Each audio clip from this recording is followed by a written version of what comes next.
Number 10 role, and Alfredo Morelos, who's got 3 goals against Celtic in the past, will lead the line. You'll Never Walk Alone illuminates the atmosphere and the noise at Celtic Park. The colours, do we even need to confirm them? The green and white hoops of Celtic, the blue, white and black of Rangers. The referee is Kevin Clancy. It's the first time he's taken charge of an Old Firm game here at Celtic Park, with VAR in use, of course, as we get underway. And Nicola Raskin will play it back to Tavernier. Rangers playing from right to left as we look down. The first sliding tackle of the day comes crunching in from Matt O'Reilly, and Celtic regained possession to a big cheer, but Morelos has picked it up for Rangers, coming over the halfway line, veering out into what he hopes is some space on the right wing, and he's immediately challenged by Greg Taylor, and the ball goes out for a throw-in to Rangers. Celtic 0, Rangers 0. These first moments are incredibly important in this match, more so than most, because Celtic always start so quickly against Rangers, and every other team as well. It's high tempo, it's tackling, just as you said there. They want to get dominance of the ball early on, and they usually have the games won, even against Rangers, really before half-time whistle comes. They'll be trying to do that again today. It's up to Rangers to hold up. We can feel the vibrations in our seats through the stomping of feet. Celtic supporters who hope they are closing in, believe they are closing in on yet another Scottish Premiership title. There are 4 other games in the top flight today. They've all got 3 o'clock kickoffs. Aberdeen against Kilmarnock, Hearts host St Mirren, it's Motherwell against Livingston, and St Johnstone against Ross County. We'll keep you up to date with events in the Premier League as well. Manchester United against Everton, the early kickoff at Old Trafford, as Cameron Carter-Vickers brings the ball up to within 15 yards of the halfway line, and then under pressure from his fellow American Tillman, he turns and rolls it back to Joe Hart, the former England international goalkeeper who has started every league game this season. Carl Starfelt loses his feet on the edge of the penalty area, but he does get the ball back to Hart once again. And this Celtic team have been so well drilled, give it away.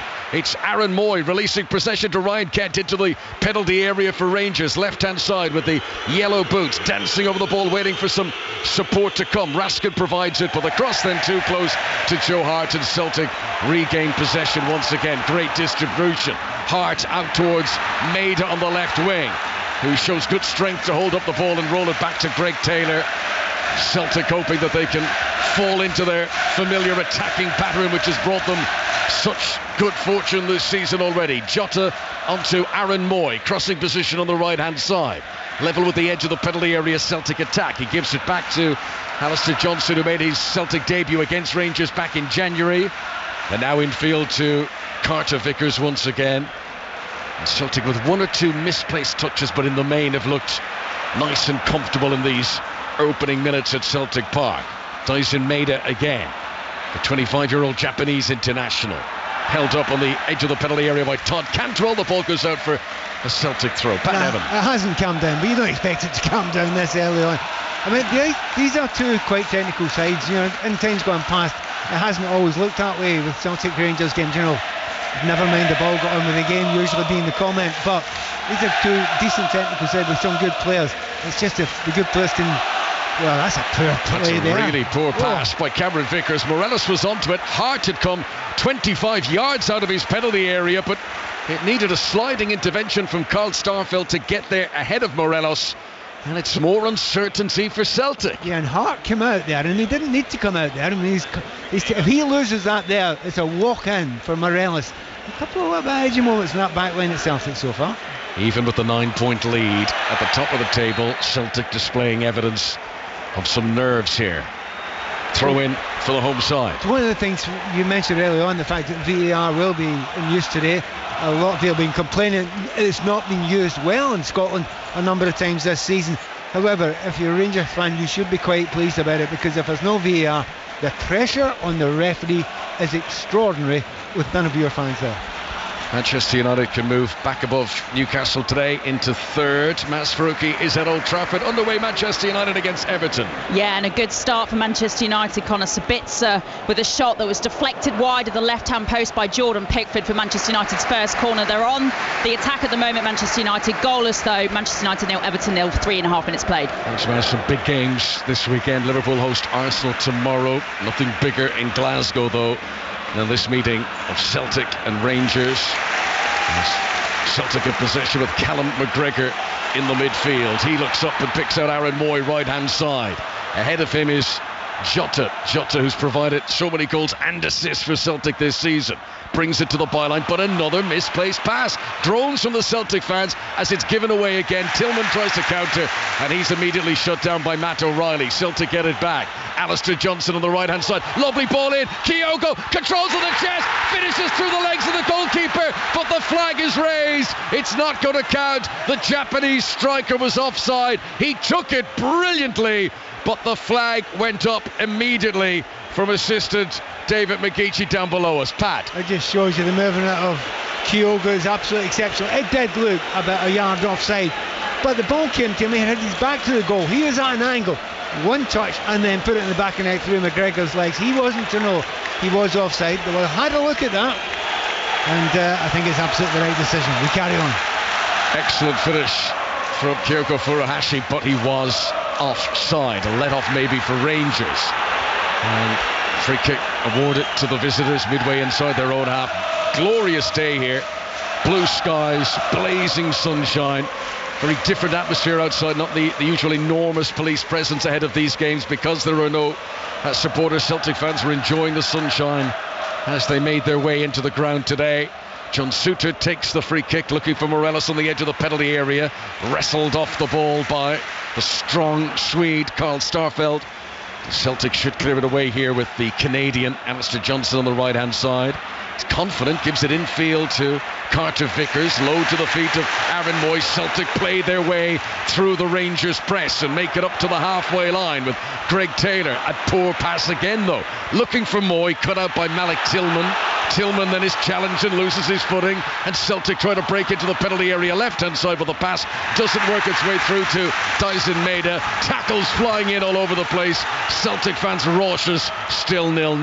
Yeah, remember I talked to you about that technical play that you see all the time. Well, you do see the tackles as well. They are flying in just now. It's always a difficult one for any referee to do this game, but at the moment, Celtic are playing the way Celtic always do. But I'm quite impressed with the way Rangers have went about this. They've been overrun in times gone past, particularly here at Celtic Park recently against an Ange Postecoglou side. That's not quite happening here yet. You mentioned earlier on, Pat, how well Michael Beale has done this season since coming in. I mean, in most years, the points per game tally Rangers have at the moment would be enough to have you right there for winning the league. Cameron Carter-Vickers with a challenge of Morelos from behind that did look reckless. He came shooting through, and the referee is going to want to have a word with him. He's not reaching for the pocket, Kevin Clancy, but Cameron Carter-Vickers took a big risk there. Yeah, well, we haven't got monitors here. He is getting he is booked. You come through from behind there. If you don't get the ball clean, you take a big chance, especially he goes to ground, he comes at real pace. It's difficult to see if he did catch much of Morelos, but Morelos will back up. He will be okay, but you don't want a yellow card this early in any game if you're a centre back. Celtic have been shown the fewest number of yellow cards of all teams in the Premiership this season. The reserves team, the Celtic B, Rangers B sides met last week, and Rangers had 3 red cards. They finished with 8 men. Just a reminder of how these games can spill over.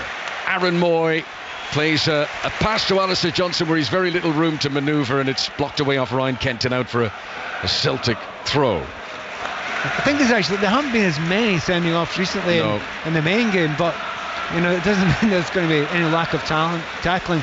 For one man, Carter Vickers, you better be careful. There was a run a while back where there were 7 red cards in 10 meetings, 4 of them for Rangers, 3 for Celtic, but no red cards shown in the last 8 meetings in all competitions. Joe Hart, wearing bright canary yellow, rolls it out short to Carl Starfelt. He comes through the midfield into Matt O'Reilly, who's played every league game this season for Celtic. Back to Carter Vickers, who scored against Rangers this month last year, hasn't scored in the league since. And Celtic held up in the midfield as it goes out for yet another throw-in just down below us. Johnson sends it back to Carter Vickers once more. Former Tottenham player, it's been at Bournemouth as well in the past. Here he is in possession once again. 12 caps for the USA. Cameron Carter Vickers, barrel-chested central defender. Starfelt has it at a walking pace to his left. Gives it back to Carter Vickers. Now Celtic go long, searching for Jota, who's made a run down the right wing with a pass, skips and hops away from him and goes out for a Rangers throw. Celtic 0, Rangers 0. We've played 10 minutes in Glasgow. Maybe a slight surprise, but Celtic do get the ball with two centre backs. Nothing clean on in the middle, you know, and you expect maybe Jota and Maeda to come back, you know, into the kind of wide areas and collect the ball easily. But in actual fact, they've had to go long time and time again, and that's not really the Celtic way under Postecoglou. So another reason why Beale and Rangers will be quite happy with the start. If Celtic win today and the next 4, they're guaranteed the title. Here is Maeda trying to get away from Tavernier. Left wing position for Celtic. The fullback blocks the attempted cross, and then Cantwell slides in, and the throw-in will be for Celtic, 10 yards from the corner flag that Celtic attacked down the left-hand side. Scoreless in Glasgow. Cameron Carter Vickers in the centre circle. Low into the midfield to Callum McGregor. McGregor who'd an own goal against Rangers 2 years ago. 2 years ago today, actually, that Callum McGregor put into his own net against today's opponents. Another throw-in for Greg Taylor down the left-hand side. This one's level with the edge of the penalty area. And it's taken quickly to Matt O'Reilly, who's near the byline, hopping over the ball. Defenders trying to get a touch around him, but Cantwell, for all his enthusiasm and vigour, can't get a clean touch to steal it away, and eventually it goes out for a goal kick anyway for Alan McGregor, who'll hear the boos echoing in his ears. You mentioned Cantwell there, and a player I really enjoyed watching down at Norwich. The atmosphere at Norwich, with all the respect I can give you, isn't quite the same as it is here at Celtic Park all the time. And Cantwell's really up for it, isn't it? He's challenging and tackling and running after everything. You almost feel it saying to him, look, you're a good technical player, slow down now and again. Yeah, this is his first taste of playing here at Celtic Park for Todd Cantwell. He came on as a late sub in the League Cup final. Tillman trying to make his way into the penalty area, denied by strong defending from Alistair Johnson. Got his body in the way of the much physically bigger Malik Tillman, and then he just anchored himself into the turf, Alistair Johnson, and was able to clear the ball away. Tell you what, Tillman does brilliantly. He's ran about 50 yards. He's got the ball, and he was fouled. His shirt was tugged back. Moy could have got a yellow card there had Tillman gone down. He didn't. He stayed on his feet. Rangers got the ball again. Malik Tillman is on loan from Bayern Munich. Much discussion as to whether Rangers will be able to complete that transfer on a permanent basis through the summer. Ball ricocheted up onto the arm of Starfelt, but his hands were down by his side, and it was a ricochet just in front of him. Referee's happy for play to continue. Callum McGregor will bring it over the halfway line. We'll go for an update to the Premier League in just a moment. Let's see what Celtic do here with Maeda to the edge of the penalty area, left-hand side, turning in on his right boot. Then he gives a little back heel and a chance of a low shot that comes in from Callum McGregor, and well held onto by his namesake Alan McGregor. So to Old Trafford, Manchester United against Everton. Here's Maz Farouki. Still goalless, but Anthony has hit the left-hand post. The corner was fed to him from Bruno Fernandes. He took the shot on at the edge of the D. Pickford was nowhere near it, and then Manchester United couldn't get the rebound in either. So still goalless, but Manchester United well on top against Everton. We'll have Premier League commentary of Leicester against Bournemouth at 3 o'clock and of Southampton against Manchester City at 5:30. That's all coming up here on 5 Live. A really busy day of live sport. We've 12 hours of live action right into the Gulf from Augusta later on tonight, as Cantwell with the socks down low comes attacking midway inside the Celtic half. He's got support outside him as Tavernier tries to flick it into the penalty area. Too many bodies in the way. Celtic repel, but Rangers hold on to possession on the halfway line, and Nicola Raskin, January signing from Standard Liège, plays a long crossfield pass out towards the left wing and Ryan Kent, but it's cut out by Johnson, and that's out for a Rangers throw. Pat Evans. Yeah, but it's the first time that Tavernier's got forward. They didn't do the very best with it. And you look at the goal scoring, he is, I think he's either top goal scorer, second top goal scorer for Rangers, and he's the right fullback. They need to get more out of him, particularly in these Old Firm games. And at the moment, that was his first venture forward, and it didn't come to much. Today is James Tavernier's 30th Old Firm game. He's got plenty goals, of course, from right back. He's got 2 against Celtic in his career. He's never scored in a league game here at this stadium. How he would love what he got a penalty the last meeting at Ibrox in January, the 2-2 game. James Tavernier, as Cantwell here rolls the ball back to John Souttar. Souttar, who scored against Celtic for his old club Hearts 2 years ago. Raskin on the halfway line. There's no room to take a breath, and made us into nip-back possession. There's been good work from Kyogo there in unsettling Rangers. Now maybe a chance for the visitors as Ryan Kent attacks the penalty area. Tillman on his left, one defender to beat, and Johnson's done well. Tillman tried a little trick to nudge his way past him, and Johnson kept his eye on the ball, and he's ushered it out for a goal kick. Yeah, I think possibly Ryan Kent was looking for a free kick there. It was about 30 yards out. And again, that man Tavernier, he would have been interested. Fabulous from free kicks himself. Referee let the play go on, and Tillman's done well. He gets from that almost number 10 position forward time and time again. If you're joining our coverage later, 0-0 Celtic against Rangers. Celtic have had the ball in the back of the net, but Kyogo Furuhashi was offside. Spotted by the assistant, confirmed by the video assistant referee, who's Nick Walsh today. Rangers have possession on the edge of their own penalty area. Souttar, header to Morales, then a clearance by Cantwell, but there's no one up on the halfway line for the visitors, and Starfelt can comfortably take it down. Callum McGregor drops into a hole and sends it out to the left wing. Craig Taylor is waiting, left-footed early delivery, headed by Ben Davis, the former Liverpool player. And Rangers haven't got it away here. Kyogo trying to create the opportunity for a shot, but it spills away from him. Now he's appealing. That was a back pass to Alan McGregor, and the referee says no. Not a chance. Just looking at it just now, Souttar, he was the big news before the game. Him coming in for Goldson. At the moment, he's played very well. The time he had to step up to catch Kyogo offside, he did so very well. The problem is you're playing against a player like Kyogo. You only need to switch off for a second, then you're in big trouble. And I was downstairs before the game, and there was a scout from a major Premier League club up here watching, and there was no doubt in my mind who was watching. He was up here to see Kyogo. He's hardly touched the ball yet, and the one touch he's had, well, 2, ended up in the net, even though he was offside. He is the Premiership's top scorer this season. 20 league goals for Kyogo Furuhashi. Scored twice against Rangers in the League Cup final in February. Also scored in the last league meeting in January. He's the danger man.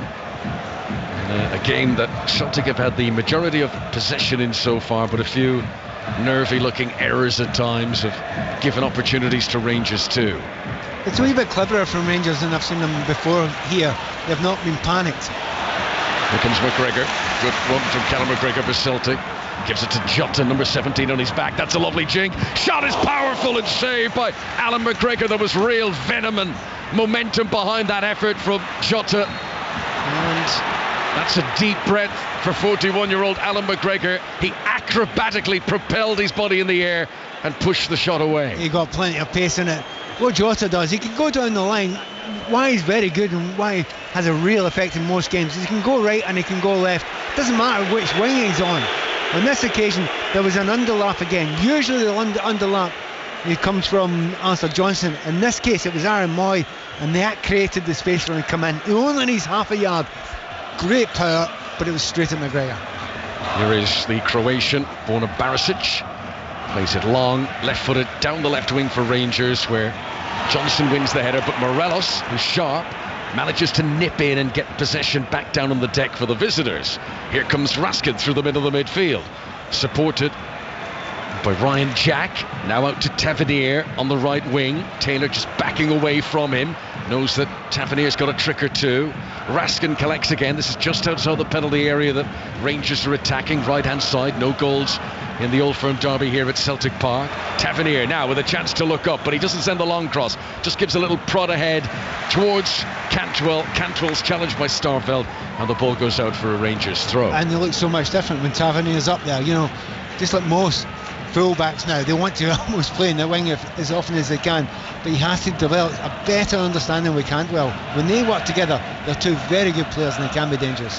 Cantwell, who got his first goal for Rangers against Motherwell last month, and Rangers have managed to turn that throw into a corner on the right hand side. Set piece opportunity. Ben Davis makes his way forward.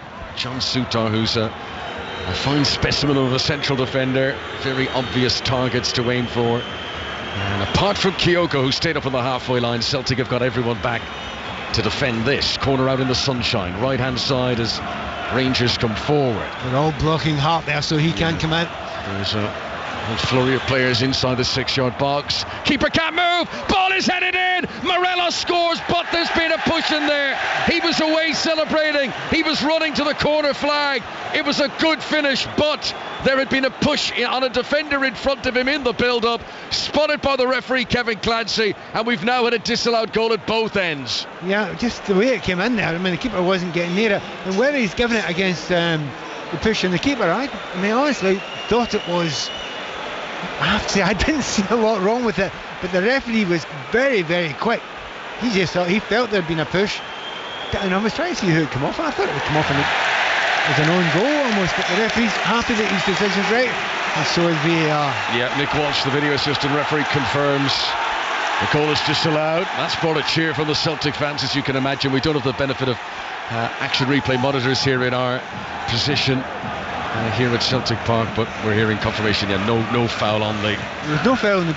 Yeah, it was as you suggested right away. It was Morelos, wasn't it? Yeah. So Morelos pushing the defender. That's the reason, not a foul on the goalkeeper. So goal disallowed. So Morelos at one end, Kyogo at the other, both finding the back of the net. But this game for now remains Celtic 0, Rangers 0. Celtic striding towards their 53rd title in the club's history. Let's go back to Old Trafford. Manchester United against Everton is the lunchtime game. Maz Faruqi. Still goalless. Remember, Manchester United have hit the post, but Ellis Sims should have done a lot better with the chance he's just had at the other end. He didn't get enough power on it. It just went wide of David De Gea's right-hand post. But Sean Dyche on the touchline had his head in his hands. Manchester United 0, Everton 0. Thanks very much. Two teams here in Glasgow who are each on a 10-game winning run. Celtic haven't lost any of their last 23 in the league. And as good as Rangers have been, they've just not been able to keep up with Ange Postecoglou's side through this campaign. I mean, Michael Beale, his points average per game, 2.86 points. I mean, that's ridiculously good. Yeah, that is fantastic. By the way, I've just had another look at the penalty kick there, and the free kick was given away in the disallowed goal. Do you know what? Without VAR, if the referee hadn't spotted that, it wasn't huge. And even before Morelos did a drag back, he was being pulled himself with a shot. So I think Celtic got a little bit lucky there. Yeah, could be one that we hear Michael Beale's opinion on later on in these games, and this game in particular, which has been tight in the early stages. Those small margins can make a big difference. Pat's got the replay up on his phone, and we're getting to see it. I mean, tell you what, I tell you, Celtic have got very lucky there. There was many a time you got away with that as a centre forward, especially if you were getting a little bit as well. Oh, possible pass back there by the Rangers. McGregor didn't seem to think so. He picked it up. The referee is happy with that. Voice of derision, as you'd expect from the Celtic fans. 0-0 midway through the first half now. Tavernier tries to come out of defence, but well anticipated by Greg Taylor, who nips in and makes the interception. Celtic get it back. Moy rolls it to the two central defenders once again. The two coaches are down there in their suits today. No tracksuit managers in Glasgow for this one. This is Maeda trying to pick out his Japanese colleague Kyogo on the edge of the penalty area, but too many Rangers defenders back there, and they're able to clear it away. Rangers sitting deep, particularly when they don't have the ball. They haven't gambled too much in a high press today. They don't want to allow gaps for Celtic to exploit in behind. There's a poor touch from Daison Maeda, puts it out for a Rangers throw. Yeah, it hasn't been Celtic's most fluid game. Many times in the past you see her flying down one wing, then the other wing, and it's pace all the time. They've tried to do that against Rangers, but Rangers have been very well organised. And you've got to see Raskin coming in back from injury, and Jack, just sitting back in there, killing a lot of space that Celtic like to play in. And of course, on top of that, Suter coming in so far hasn't put a foot wrong. And Michael Beale, who's had the best start of any Rangers manager since Ali McCoist. And if he wins today, he'll overtake McCoist's record of being unbeaten in his first 15 league games in charge. Good interception by Barisic. Pressure on Raskin, but he does a little drag back away from it, and then Eventually the ball is cleared away by Ben Davis. Morelos, it bounced up onto his arm. Referee's happy. Play on. The last Rangers manager to go unbeaten in their first 16 league games was Alex McLeish. And the longest ever, back in the 1960s, Davy White, who was unbeaten in his first 25 league matches as Rangers manager. But Michael Beale, so far, has done everything he can. As Maida comes on the attack down the left-hand side, taking on Tavernier. Cantwell comes across to help. Maida tries to get on the end of a 1-2 with Taylor. Has to play it back to Starfelt, midway into Rangers territory. Taylor makes himself available again. Maida with a lovely touch to control a ball that was slightly wide of him. Sun beaming down onto the players, slightly in the eyes of the Celtic players as they come forward. As Jota, wide on the right wing, rolls it in front of Aaron Moy. Moy will try to take on Raskin, gets to the byline, swings it across, which deflects for what Celtic hope was going to be a corner, and the officials say no, goal kick.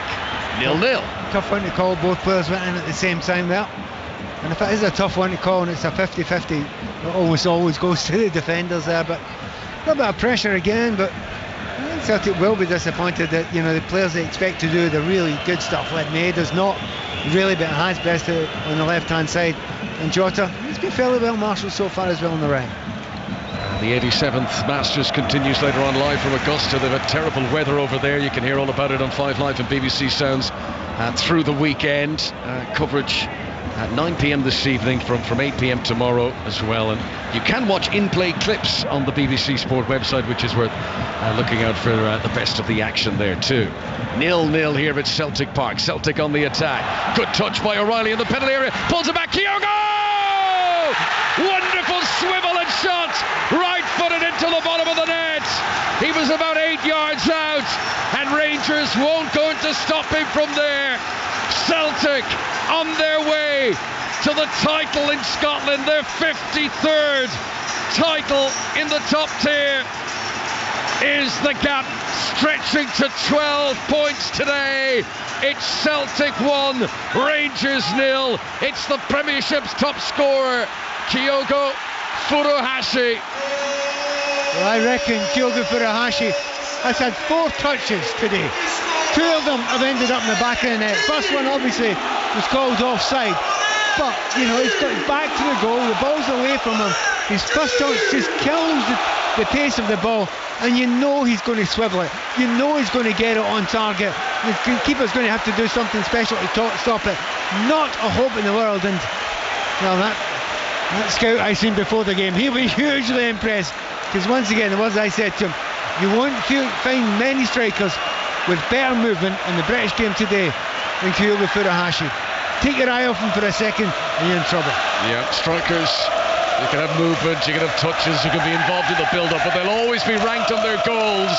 And that's now 24 goals this season in all competitions for Kyogo. Celtic Park is rocking.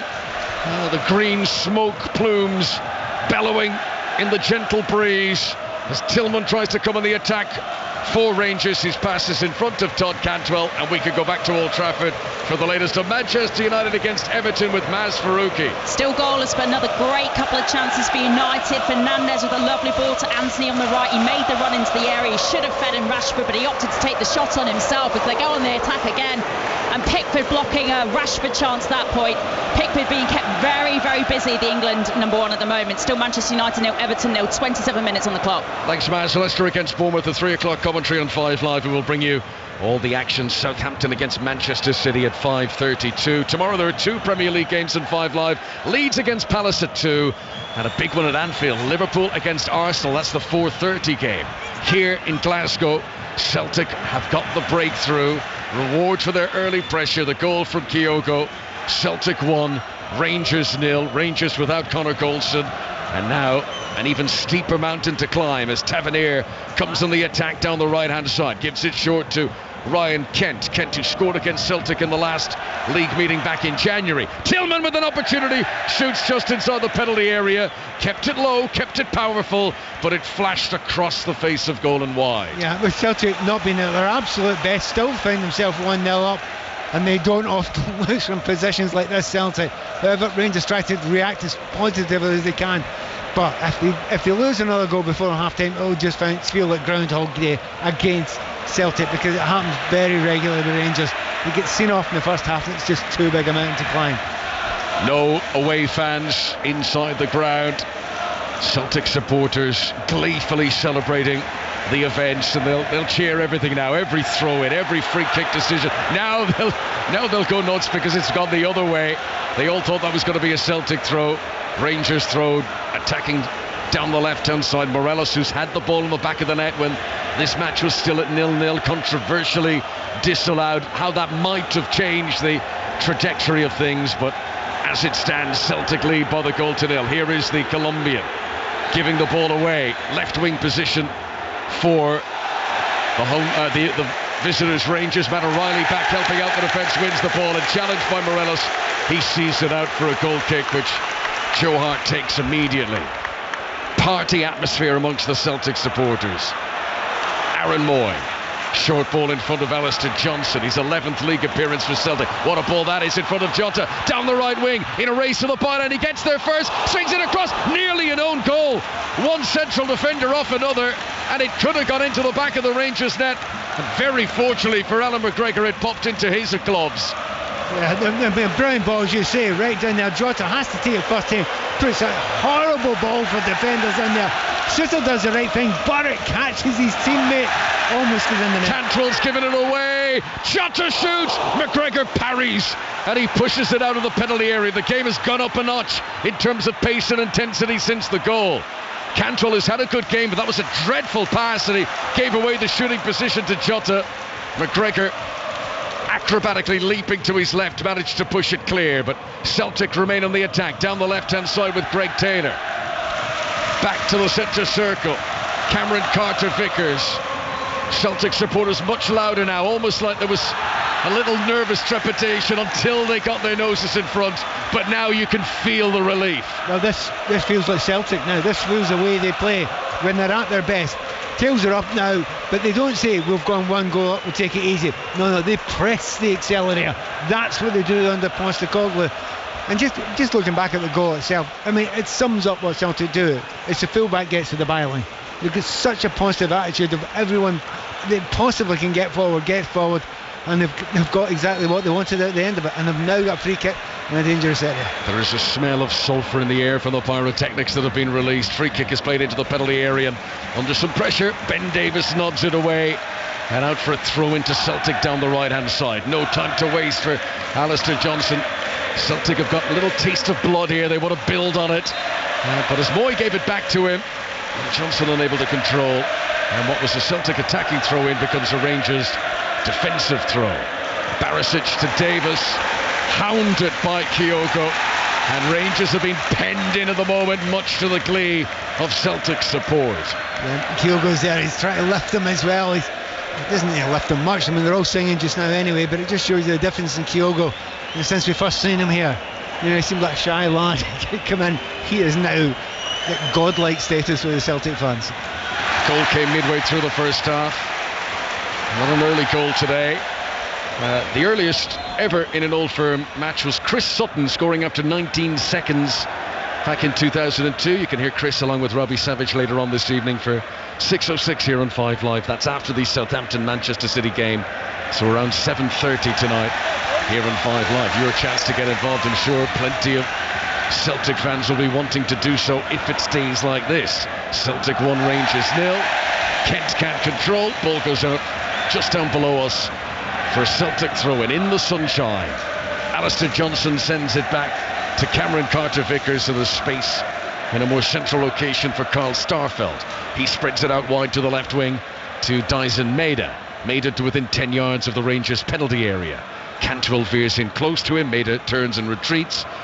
Celtic have it back with the two central defenders once again. Celtic, who were Premiership champions last season, they finished 4 points clear of Rangers in the end. But this time round, the gap is now, as it stands, 12 points. Celtic on the verge of making it 11 league titles in the last 12 years. Starfelt, 10 yards into Rangers territory. Tillman comes across to try and pick the pocket of Greg Taylor, but there's a foul, I think, by Cantwell on Taylor, and that's a free kick to Celtic, which they've taken already. Aaron Moy, the Australian, pass slightly behind Johnson, keeps it alive though, up to Jota, whose first touch is lovely. Now Aaron Moy will come forward, looks for the run of Kyogo, who gets it to the byline right hand side. He's dragged Davis out of the middle. Kyogo tries to return it to Moy. What a clever idea, but it just runs in front of him and through to McGregor, the Rangers goalkeeper. Celtic playing some good stuff at the moment. They are, and in Jota's moment there, you can see how different that sort of player is when they've got the confidence. They're a goal up, there's a little bit more space for them. Jota's take there was fantastic. I have to think Kyogo's pass was even better. And he's running away from goal. He's got eyes in the back of his head. He knows what everybody is. They've all, and eventually didn't get through, and eventually went through to goalkeeper McGregor. But his vision is fabulous. By the way, he's lightning, isn't he? Yeah, it's the peripheral vision, isn't it? You just tell as the ball comes to him, he can see everything, and his decision making is so good. And fleet of foot, as Pat said, he's tormented defenders up and down the league in Scotland this season. And the horrifying thing, if you're a defender, Connor, is it is only that yard. If you switch off, you don't even need to switch off. You just don't get close enough for a second. He is a fabulous finisher and natural. Tillman for Rangers, surrounded by Celtic midfielders and forced to retreat. Barisic has it on the left hand side here. It's a ball that's asking an awful lot of Ryan Kent. He'll chase after Cameron Carter-Vickers, but the American always had the head start on him. Back pass to Joe Hart, just sees the England goalkeeper slip as he cleared it away. 2 balls on the pitch for a moment.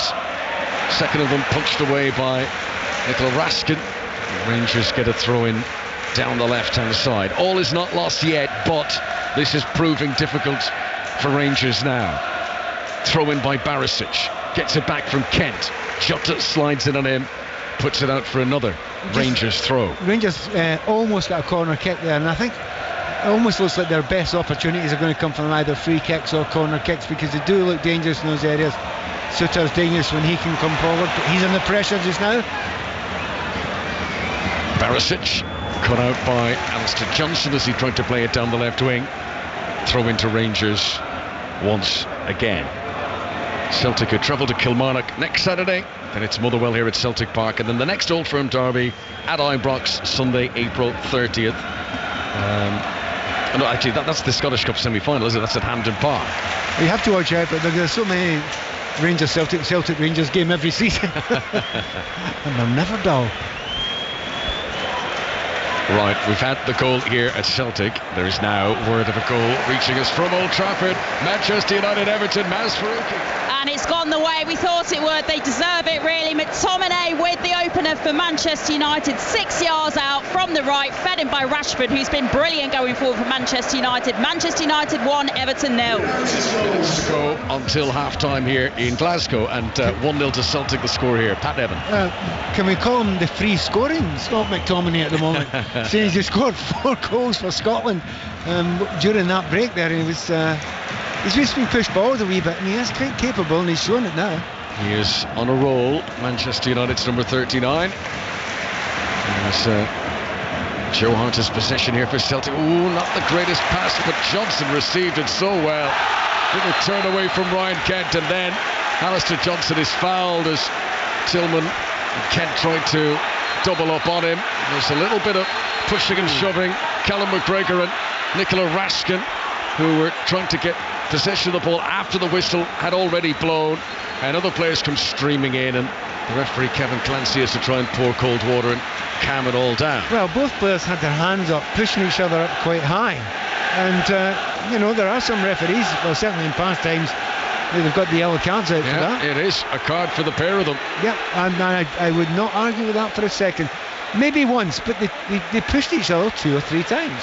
So Callum McGregor and Nicola Raskin both into the referee's notebook, joining Cameron Carter-Vickers, who was booked earlier on in the match. So Kyogo's goal separates them. Free kick to Celtic, midway inside their own territory. Johnson, the Canadian international who played at the World Cup, takes his time over it, tips it out to Starfelt. Cantwell's going to try and sprint over there. That was a curious free kick from Alistair Johnson putting his fellow defender under a bit of unnecessary pressure.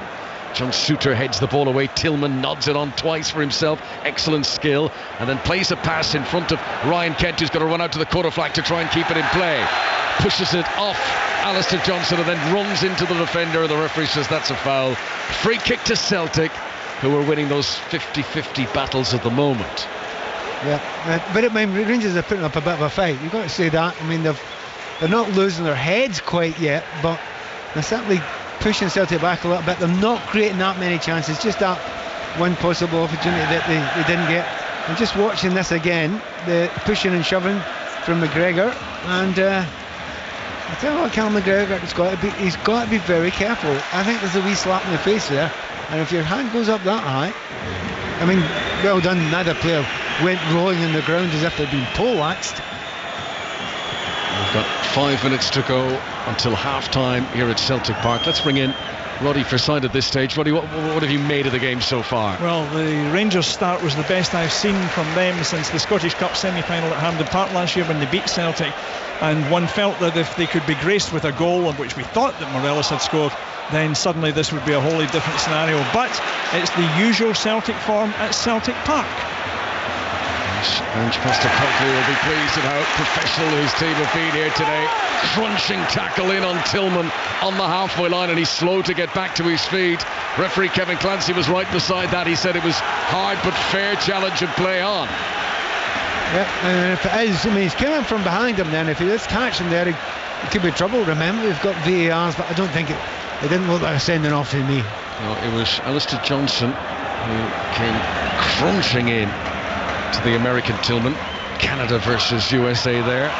Barisic reacts ahead of Jota to win possession for Rangers. No shortage of endeavour from Michael Beale's team. I mean, the body language hasn't dropped, but they're just finding it very difficult against their well-drilled opponents here. Taylor gets to a ball ahead of Cantwell. Celtic fans relishing all these little small victories in the context of the wider battle. Dayson Maeda attacks down the left-hand side. Tavernier lunges in, and he can't keep it in play down by the quarter flag. Out it goes for a throw into Celtic. It's one of the big problems that Rangers have got. When they try and push up, they know that the pace that Celtic have got. Jota is quick, but he's also got great skills. Kyogo's quicker than any of the defenders out there, so they can't leave any space for him to run into. And Maeda, he will never stop running. He just keeps on going until the gasket goes. So Rangers want to push up, but they're fearful of it. Yeah, how Rangers would love to Celtic would love to double their lead ahead of half-time here.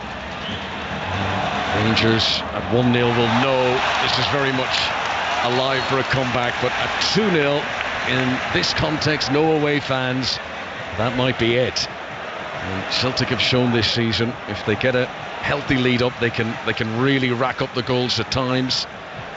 They won 6-1 against Hibs back in October. Celtic. This is Starfelt. Wish you wouldn't remind me of scores like that, says the Hibby. This is Cameron Carter-Vickers just outside the penalty area. Scooped on by Alistair Johnson.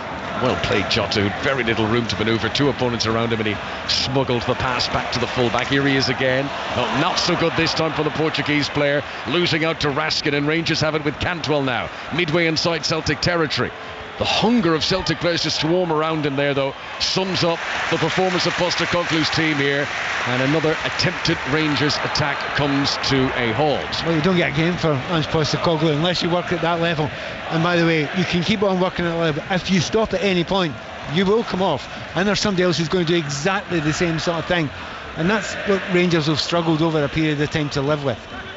Postecoglou, who was, we'll come back to that in a moment. Rangers attacking down the left with Kent. To the byline he gets. Moy was trying to keep up with him. Cameron Carter-Vickers could only repel it away. And then Rangers are unfortunate because Barisic tried to roll it for Tillman and he hit it too heavy. Tillman had to stretch, and when he did, he's caught by a defender and down he goes, and a yellow card has been shown. Free kick to Rangers just outside the penalty area, central location, and this is about as dangerous a set piece location that Rangers have had in the game so far. Matt O'Reilly is the player who took down Tillman there, and he has shown a yellow card as well. And those yellow cards are beginning to rack up for Celtic. Yeah, I'm pretty sure it was Matt O'Reilly. He just dives in there, doesn't get close enough to the ball. But I honestly think, and I don't think that Tavernier would put it 6 inches either way for the perfect position for him to take a free kick. And that's what Rangers have been working for. They did well from the corner kick. They nearly scored from that. It's set pieces, almost dream scenario for Rangers with seconds to go before half time. It's all relative, but a huge crowd here, about as quiet as they've been. Celtic supporters realising this is a dangerous opportunity for Rangers here. Tavernier and Barisic standing over it. Feels certain it'll be Tavernier.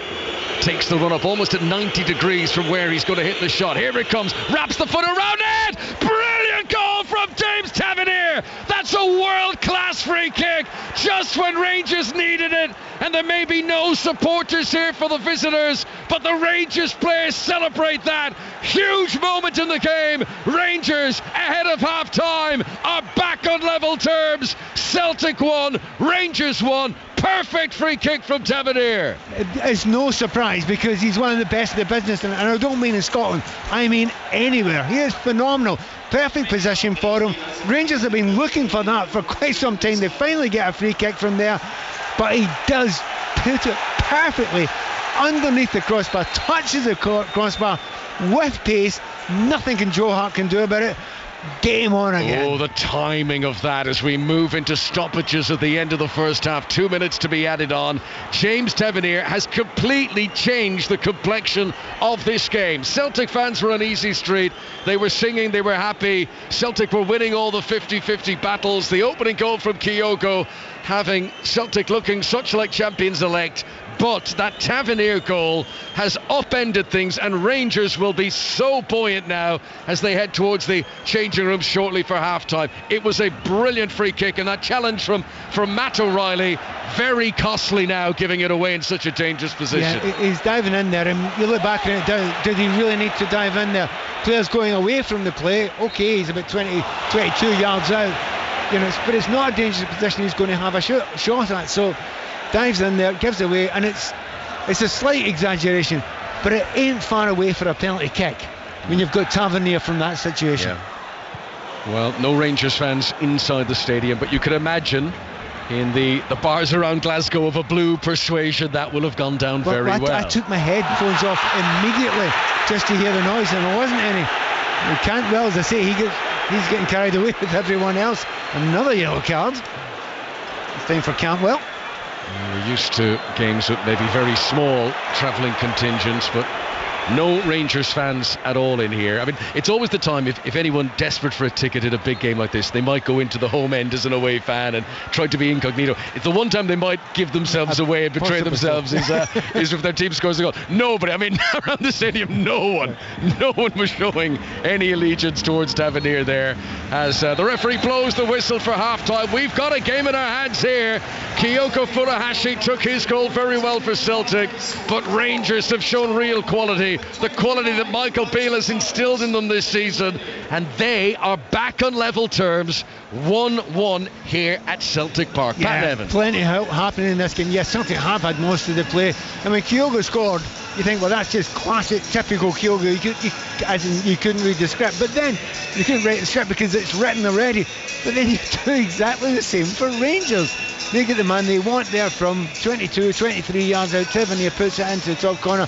We've also had quite a few bookings. We've also had a possibility that 2 goals that have been scored. One of them, Rangers will complain bitterly that they thought their goal scored by Morelos should have stood. So Celtic Rangers, never dull, and there's so much to look forward to in this second half. There are not many right backs in the history of world football who've got the scoring rate of James Tavernier. That's 6 goals now in his last 8 games. It's the 9th time he scored away from home this season in the league, and for the first time he has scored in a league game here at Celtic Park. It's the big talking point.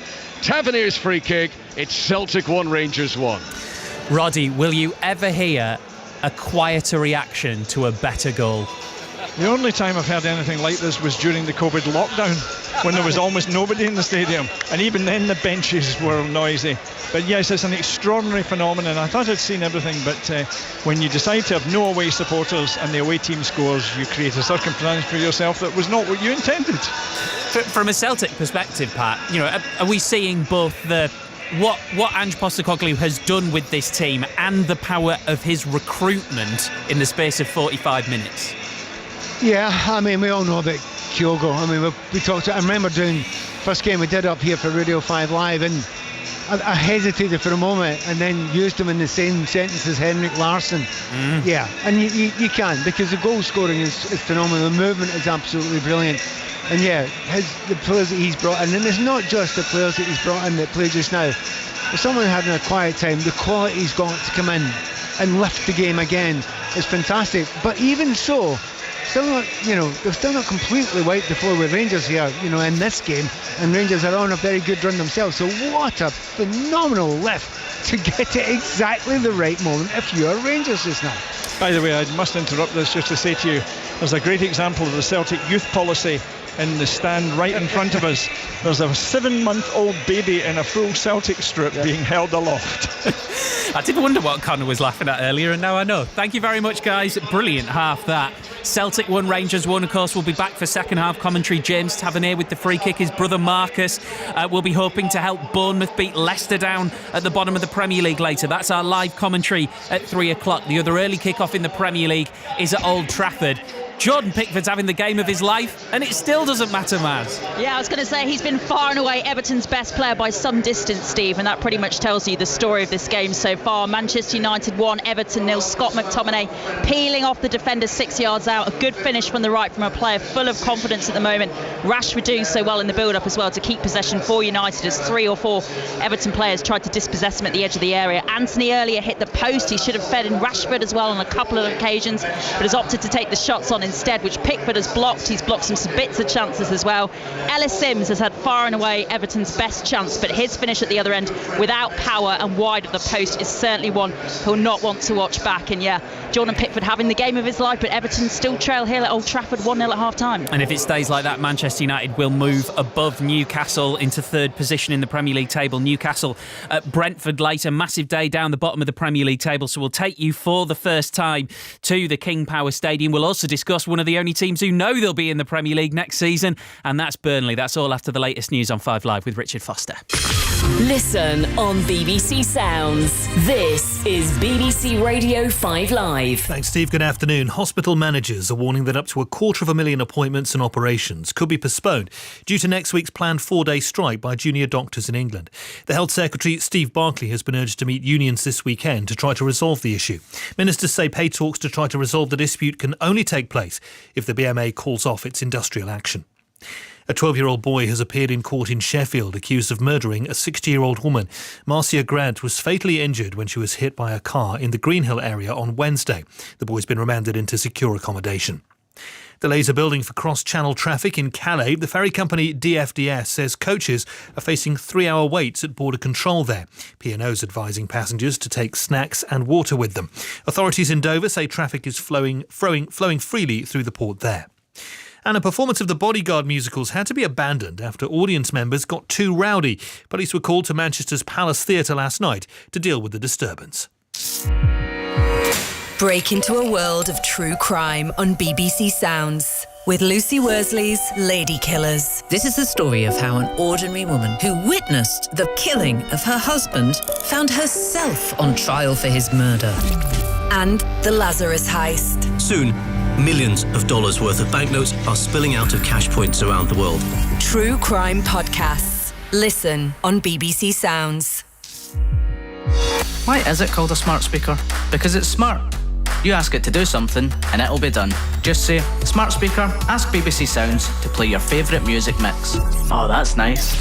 Or you can say, ask BBC Sounds to play that brand new podcast. Ooh. And you can even ask BBC Sounds to pause, rewind and restart live radio on your smart speaker. If only everything in life is that simple. For music, radio and podcasts, on most smart speakers, just say, smart speaker, ask BBC Sounds. This is 5 Live Sport with Steve Crossman. Second half of Celtic Rangers on the way, 1-1 in the Old Firm derby. Let's check in at the Masters. Ian Carter.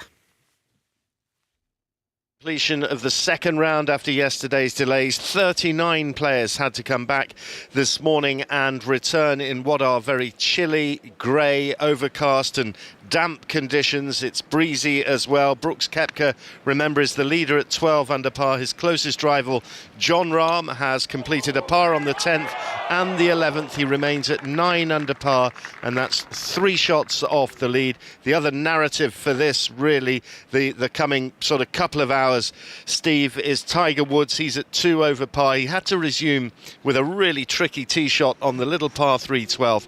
Beautiful tee shot, but then missed a very short putt for birdie. He is currently playing the 13th at 2 over par. He's right on the cut line, so we'll be watching him very closely. It's always great at the Masters to see some of the old champions in action. One of the second rounds completed today was the 1988 winner, Sandy Lyle. Yeah, I have really felt a lot of sympathy for him last night. He was up surveying a 15-foot par putt on the 18th green with about 500 spectators around to give him the big send-off, and of course the hooter went and he wasn't allowed to complete there.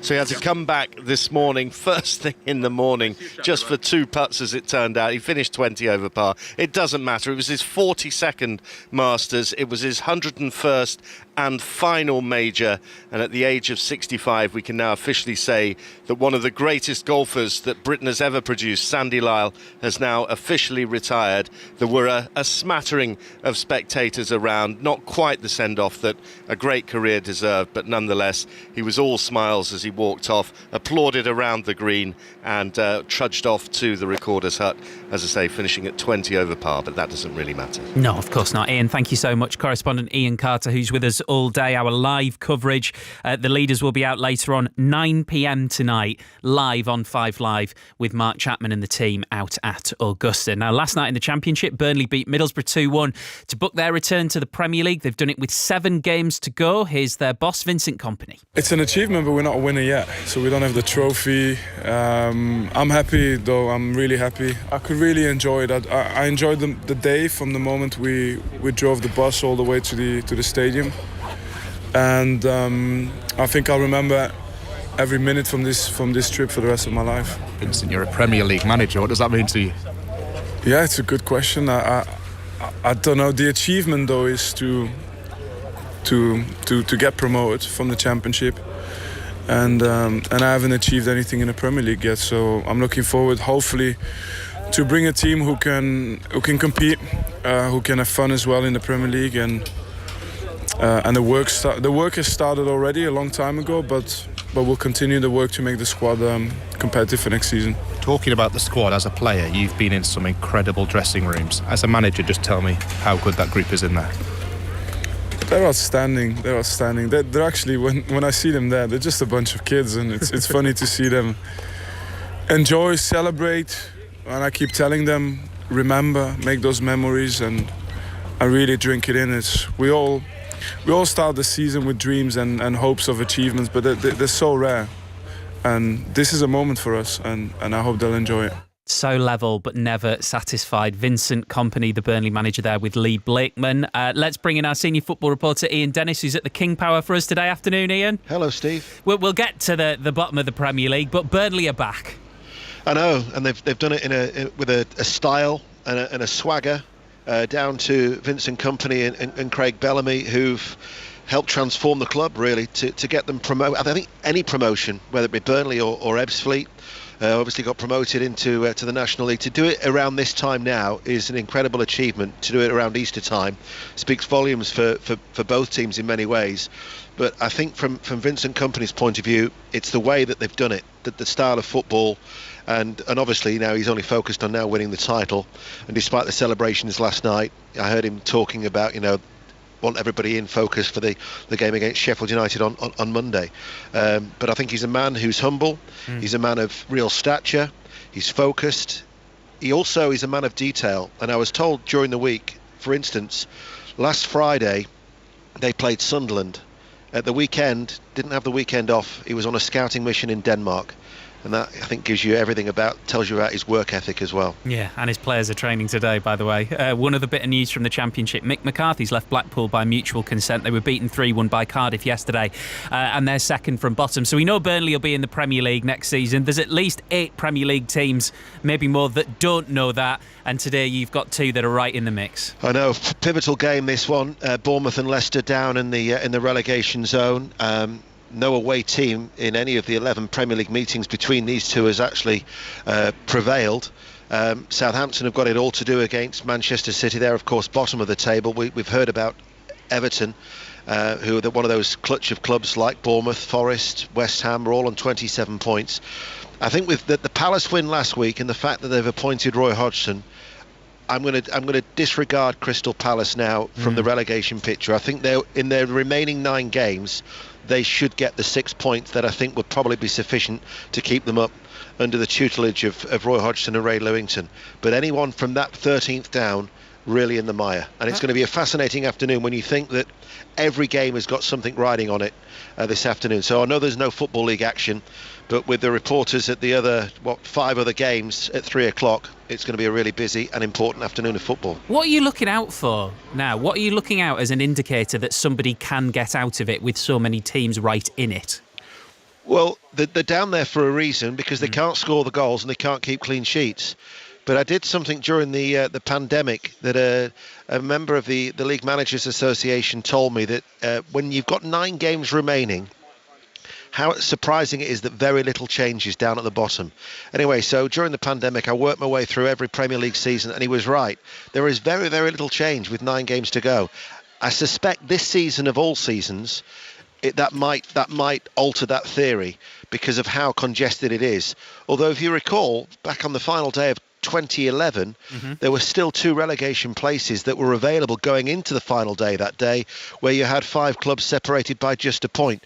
We might be able to repeat that, but I just think this is such an exciting Premier League season. We've got the title, obviously commentary from Southampton later on. We'll have the Liverpool-Arsenal game tomorrow on 5 Live.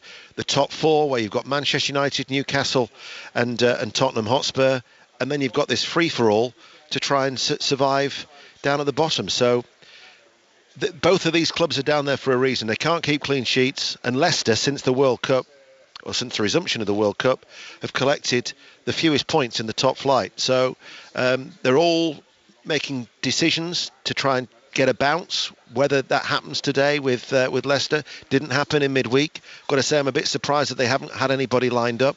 Adam Sadler and Mike Stowell once again in caretaker charge. But it's going to be a really nervous afternoon here, because if Bournemouth can take anything from this game, they'll see that as a bonus against their rivals. Absolutely. Ian, thank you very much. Yeah, we've got all of the teams in the bottom 7 in action on 5 Live Sport this afternoon. Ian and Chris Waddle will bring you full commentary from the King Power of Leicester City versus Bournemouth. So we've got Manchester United leading Everton by 1-0. Should be about 6, but Jordan Pickford's been in spectacular form. And the Old Firm derby is our base now for second half commentary. Celtic 1, Rangers 1. Roddy Forsyth, Pat Nevin with Conor McNamara. Thanks very much, Steve. Yeah, much discussion over half-time about an action-packed first 45 minutes here. Both teams on the score sheet, both teams with goals disallowed. Kyogo Furuhashi putting Celtic in front. James Tavernier with a world-class free kick, making it 1-1 just before half-time. But Pat, I think the biggest talking point, and you know, there are no Rangers fans in here, we're only speaking to Celtic people, the Morelos goal that was disallowed, that is raising a lot of doubt with people as to whether Rangers should have taken the lead at that stage. Right, there will not be one Rangers fan on this planet that thinks that goal should have been chopped off, and that's not necessarily because you're biased in any way whatsoever. I have to say, had the referee given that, right, which could have been given, because both players are having a little tug at each other, then they would have went to VAR. VAR would not have overturned that. That goal would have stood. So, you know, I said at the time, I thought Celtic got a little bit lucky there. I think they got a big bit lucky. And remember when it happened in the game, it was 0-0 at that point in time. So it could have made a huge difference. I'd just like to add something. I mentioned beforehand that Rangers had come out in front of this crowd with none of their supporters, and they warmed up over in front of the Green Brigade, the die-hard Celtic ultras. during the game, there were also similar little manoeuvres going on. I don't know if you spotted, Pat, but Celtic use a multi-ball system, and they've got the ball boys and ball girls trained to move the ball fast. When Rangers were conceding throw-ins on anything around the sideline, they were walking the ball back onto the pitch so that Celtic couldn't take a fast movement, and they were breaking up Celtic's rhythm in that regard. So, and it took quite a while for Rangers to come out there. So did Rangers keep Celtic waiting, or did Celtic come out as a statement of intent early? We could find out soon enough. No changes in personnel over half-time. Celtic are going to get us started for the second period. The green and white hoops. They'll play from right to left. Rangers in the blue shirts, white shorts, black socks with a red trim. This very familiar sight of an Old Firm derby in Glasgow. And 1-1. Share of the spoils at the moment would keep Celtic 9 points clear at the top of the table. In truth, to make any sort of a go at the title, Rangers need to win this in the second half, but they will be feeling much, much better thanks to that James Tavernier goal, because Joe Hart hasn't had an awful lot to save today, and he wasn't getting anywhere near that free kick. Throw in for Barisic down the left-hand side towards Tillman, who used his body to good effect to shrug away Aaron Moy, but couldn't control the ball. Celtic clear. Starfelt in step of his right boot up towards the halfway line, and Jota's done well to nip in and intercept a rather casual header from Ben Davis. He was trying to flick it to Barisic on the left hand side, and Jota was able to nip in to intercept, but now Rangers intercept. James Tavernier confidently running beyond Taylor up to the halfway line. Callum McGregor makes the interception for Celtic. High turnover of possession here in the early stages of the second half as Aaron Moy, the Australian, plays it out to Jota, the Portuguese player, attacking the Rangers penalty area right hand side, takes on Barisic, low cross deflects out for the first corner of the second half. Corner to Celtic, 1-1. Very noticeable early on in the second half. Jota gets 1-on-1 with Barisic. That very rarely happened in the first half. Rangers were covering over very well. On that occasion, 1-on-1 with Barisic. Don't allow the winger, not one of his quality, to get 1-on-1s too often. It's been lively throughout. Here comes the latest corner. Swung in, header out by Morelos. Everyone back defending it for Rangers, so Greg Taylor's got a lot of space to himself midway inside the Rangers half. Morelos now comes in to put pressure on Moy, who's rugby tackled him. That's so blatant. As Morelos tried to run away, Aaron Moy stretching out his hands, grabbing Morelos around the ankles, and the referee with no choice than to show a yellow card for Aaron Moy. Yeah, I mean, Rangers fans make shout and say, wait a minute, he was through. Well, there was more than inside his own half, yeah. More than a half a pitch to get, and also there were Celtic players having him back as well, but Moy was caught there. That's a really dangerous position. Morelos has been very, very lively in this game. He's only had one chance and managed to put it away, but it was chopped off, obviously. Yeah, he looked sharp today. A player whose fitness and body shape has often been questioned, but he looks really up for it today. He's been chasing down the lost causes. Did well to finish his goal that was disallowed. It's a throw-in for Rangers, and James Tavernier down below us. 1-1, 5 Live and BBC Sounds. The Scottish Premiership, this lunchtime kick-off, start of 12 hours of live sport here on 5 Live today, as Matt O'Reilly plays the ball too far in front of Maida and out for another Rangers throw, this time just inside their own half. But I'm sure Michael Beale will have been able to accentuate the positives, all the more so thanks to that late equaliser in the first half. Tillman here has been fouled by Greg Taylor, spotted by the assistant who's right in front of that, and that is a free kick to Rangers. This one's not a shooting position. Free kick, crossing location on the right hand side. I wouldn't put anything beyond I was certainly what Tavernier did earlier on, but yeah, it's a little bit too far out. It's not the right angle for him, but it's a crossing situation for Rangers, and as you say, each time they put it in there, they are dangerous, and the quality is usually very good from these free kicks as well. So it'll either be an in-swinger from Barisic or an out-swinger from Tavernier. Celtic have brought everyone back. Often Kyogo stays forward for these set pieces, but everyone's back defending now. A line along the edge of the Celtic penalty area. Joe Hart rooted to his goal line for now. It's a rehearsed move. Cantwell straight to Maida, and it needs more work on the training ground, as rather comfortably Celtic are able to clear the ball away. 1-1 here in the sunshine in Glasgow. Let's go to Augusta and find out the latest from the Masters Golf with correspondent Ian Carter. A first move on the resumption from Spain's John Rahm. He's birdied the par 3 12th corner, and that moves him to 10 under par, now just 2 shots behind the leader, Brooks Koepka. Thanks very much, Ian. Busy day for Ian and the team. Ian Augusta will keep in touch with all the developments throughout the day and into tomorrow as well.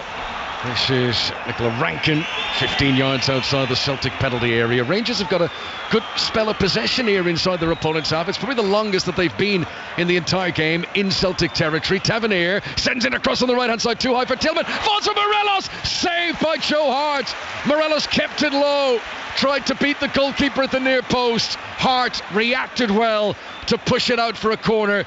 Big chance for Rangers. He hits it hard, but he doesn't hit completely clean. Goes into the ground, and because it goes into the ground, I think that gives Joe Hart a little bit of a better chance to get a hold of it. But once again, you're absolutely right. Rangers have started the second half right.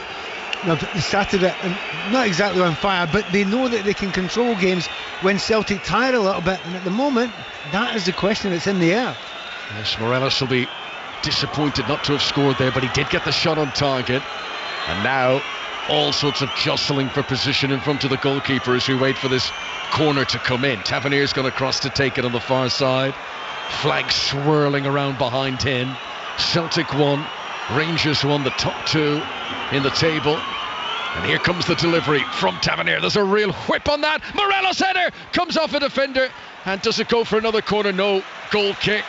Morelos got a bullet action onto that, but it comes off one of his teammates and wide. Well, Morelos was claiming that it was a handball there, and he's shouting at the referee, and then he thought, oh dear, VAR. They'll tell, they'll know. So he's just stopped. Well, what it remains, poor distribution from the back though from Celtic. And a strong challenge, Alistair Johnson in on Ryan Kent. Referee's given a free kick for it. It was sort of a shoulder charge, but extra aggressive, and the referee has decided it's fallen on the wrong side of the law. Free kick to Rangers. Well, think about the start of the second half. Rangers had the chance where Morelos hits it into the ground. Joe Hart saves fairly well, but also another opportunity there from the corner kick. Rangers have started this second half almost as well as they finished the first. Yeah. So if Rangers were to score in the second half and win the game, the gap would be down to 6 points. We're another couple of games off the 33-game split, but it would keep the pot bubbling. Tavernier and Barisic, the two standing. Tavernier floats it, looking for Suter, who got up well to win the header, and it struck on the half volley as it came down by Todd Cantwell, but his low shot goes into the side netting. Another chance for Rangers, and then Joe Hart's distribution. I think the ball was still rolling as he kicked it, so the referee is going to make him go back and take it again. It's like John Cleese faulty towers moment from Joe Hart there as he jumps up in fury and down on his knees. He wanted to play, as you say, that early. It's a big part of Celtic's game, as Roddy was mentioning before. It's moving it quickly. Actually, since already said that, noticed that very clearly, but noticed that Rangers take their time in their own free kicks and the restarts all the time. They want to control the tempo of this game as much as they can. Yes, Rangers would like this to become more pedestrian, a little bit more frustrating for Celtic, who had the lead in the first half but weren't able to hold it through to half-time. This is Greg Taylor, back to Starfelt. Morelos, hunger bearing down upon him. Starfelt slips it to the right to Cameron Carter-Vickers, who now goes long and searching in front of Kyogo, who in a collision with Ben Davis falls to the ground. The referee was barely 7 yards behind that, and he doesn't flinch. No free kick for the Japanese player. I do think the Japanese player got an elbow in the face, but I think it's because he's a bit smaller and the defender's just running with his elbows up. The referee's probably scored that right. Kyogo picking up loose distribution by Rangers. Maida chests it down for himself inside the penalty area. Can't get it back to Kyogo again. And some rather desperate defending sees Tavernier hack it clear. Anywhere would do for Rangers there. Entertaining this game. This is full of incident. There's not been a dull moment. Cameron Carter-Vickers out to the right wing and to Jota. He's got great movement. Tries to send a left-footed low ball into the penalty area, but that's hooked away by Ben Davis. Can't fully clear, however. Celtic will pick it up once again. There are 4 green and white hooped players in the penalty area. Maida's going to jump here at the back post. Cantwell hooks it clear, up and away over his shoulder, and it bounces out for a throw into Celtic midway inside the Rangers half. No time to waste. Just saying about the pace of it. I mean, keep on going at this pace, it could turn into a classic because it's breathless. This is Moy scooping it into the penalty area. Jota tried to follow the path of it as he turned, but it just went above his head and it bounced up into the arms of 41-year-old Alan McGregor, wearing bright orange, away to our left-hand side. Celtic 1, Rangers 1, Kyogo and Tavernier with the goals. Now, what's happened there? Ball was rolled out to Ben Davis. Kyogo nearest to him, and Davis has gone down. Referee had retreated away because he was expecting a long clearance for the Rangers defence, and he was a long way away from that. Yeah, I think Kyogo goes to try and make some sort of challenge. And then knowing Kyogo, the type of player he is, he's not going to leave a late boot in there to try and cause some sort of damage. Referees looked at it again. Obviously the VAR have a look at it, and so there was nothing in it. So play back underway. Not a great clearance by Alan McGregor. James Tavernier had to control it with his studs. Rangers do clear it away to the halfway line. Cameron Carter-Vickers wins the header. Tillman tries to take it down, but there's no room for that sort of manoeuvre as Maida nips in and clears the ball away. It's an afternoon where you don't get the opportunity for the second touch, really. Ball over the top for Morelos. He will be in the sprint here with Taylor, but he's offside. Flag raises as soon as the Colombian touches it. Offside. Rangers and a free kick to Celtic. Yeah, to be fair, Morelos, he's gone through various stages in the Rangers career. Look, he's a very, very good goal scorer, but attitude sometimes has been questioned, and rightly so. There's nothing wrong with his attitude today. He's actually chased and harried and did all the things that his managers would want him to do, so Beale's getting the best out of him. Rangers have won their last 10 league games in a row. The last time Celtic dropped points was in the draw with Rangers in January. 1-1 for the moment.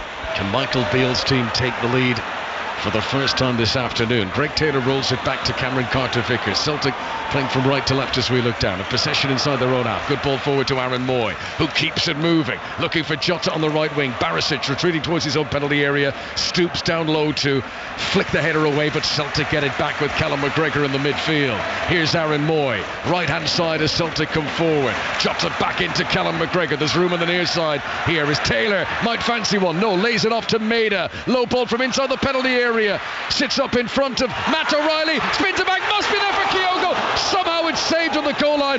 The whistle had blown anyway, and I think it's for offside. That Rangers are going to get a free kick, but Kyogo wasn't to know that. He played on, and his attempt was cleared off the goal line. It remains 1-1. Well, extraordinary there. I like the way you say I think it was offside. I've no idea. There was so many players in there. The ball was all over the place there. I think McGregor might have got a bit on one of it as well, but every time either team attacks at the moment, it seems to lead to a half-decent chance. So free kick to Rangers in a game that is screaming more goals here. It feels unlikely this one is going to stay at 1-1 for too much longer. Cameron Carter-Vickers with a downward header. Ryan Kent beaten in the chase by the fleet-footed Jota. And now Callum McGregor moves it on to Aaron Moy on the right-hand side. Jota's gone on the overlap of him. Celtic back into the Rangers half. There's been a menace about the attacks of both teams since half-time. Carl Starfelt has it, his 21st league appearance of the season. Maida in a wide arc, turns away from Tavernier. Wanted to pick a pass to Matt O'Reilly, but it's been intercepted. And now Tillman will bring it over the halfway line. Can he hold off Aaron Moy? Good acceleration from Moy, but Tillman is strong and he shields the ball and lays it off to Alfredo Morelos. Here comes Tavernier up to join the attack. Celtic have dragged 9 outfield players back behind the ball here. As it's played by Raskin out to the far side. There's a lot of space for Barisic to settle himself, but the cross wasn't too threatening. And Cameron Carter-Vickers, the first defender, is able to clear away, and now Rangers can be caught. Here's Maida down the other end. 2-on-2 into Kyogo. No flag. He unselfishly tries to play a pass back to Aaron Moy. Moy wasn't expecting it, and flag now. Now the flag does come up, and maybe Kyogo knew that was coming, because I'm surprised he didn't take it on himself. Celtic were offside, and it's a free kick to Rangers. Bad decision there. Maida gets the ball on the left hand side. He cuts in. He tries to find his countryman going through. He was marked. Moy was on the far side, completely and utterly free, and not offside. So a bad decision there for Maida.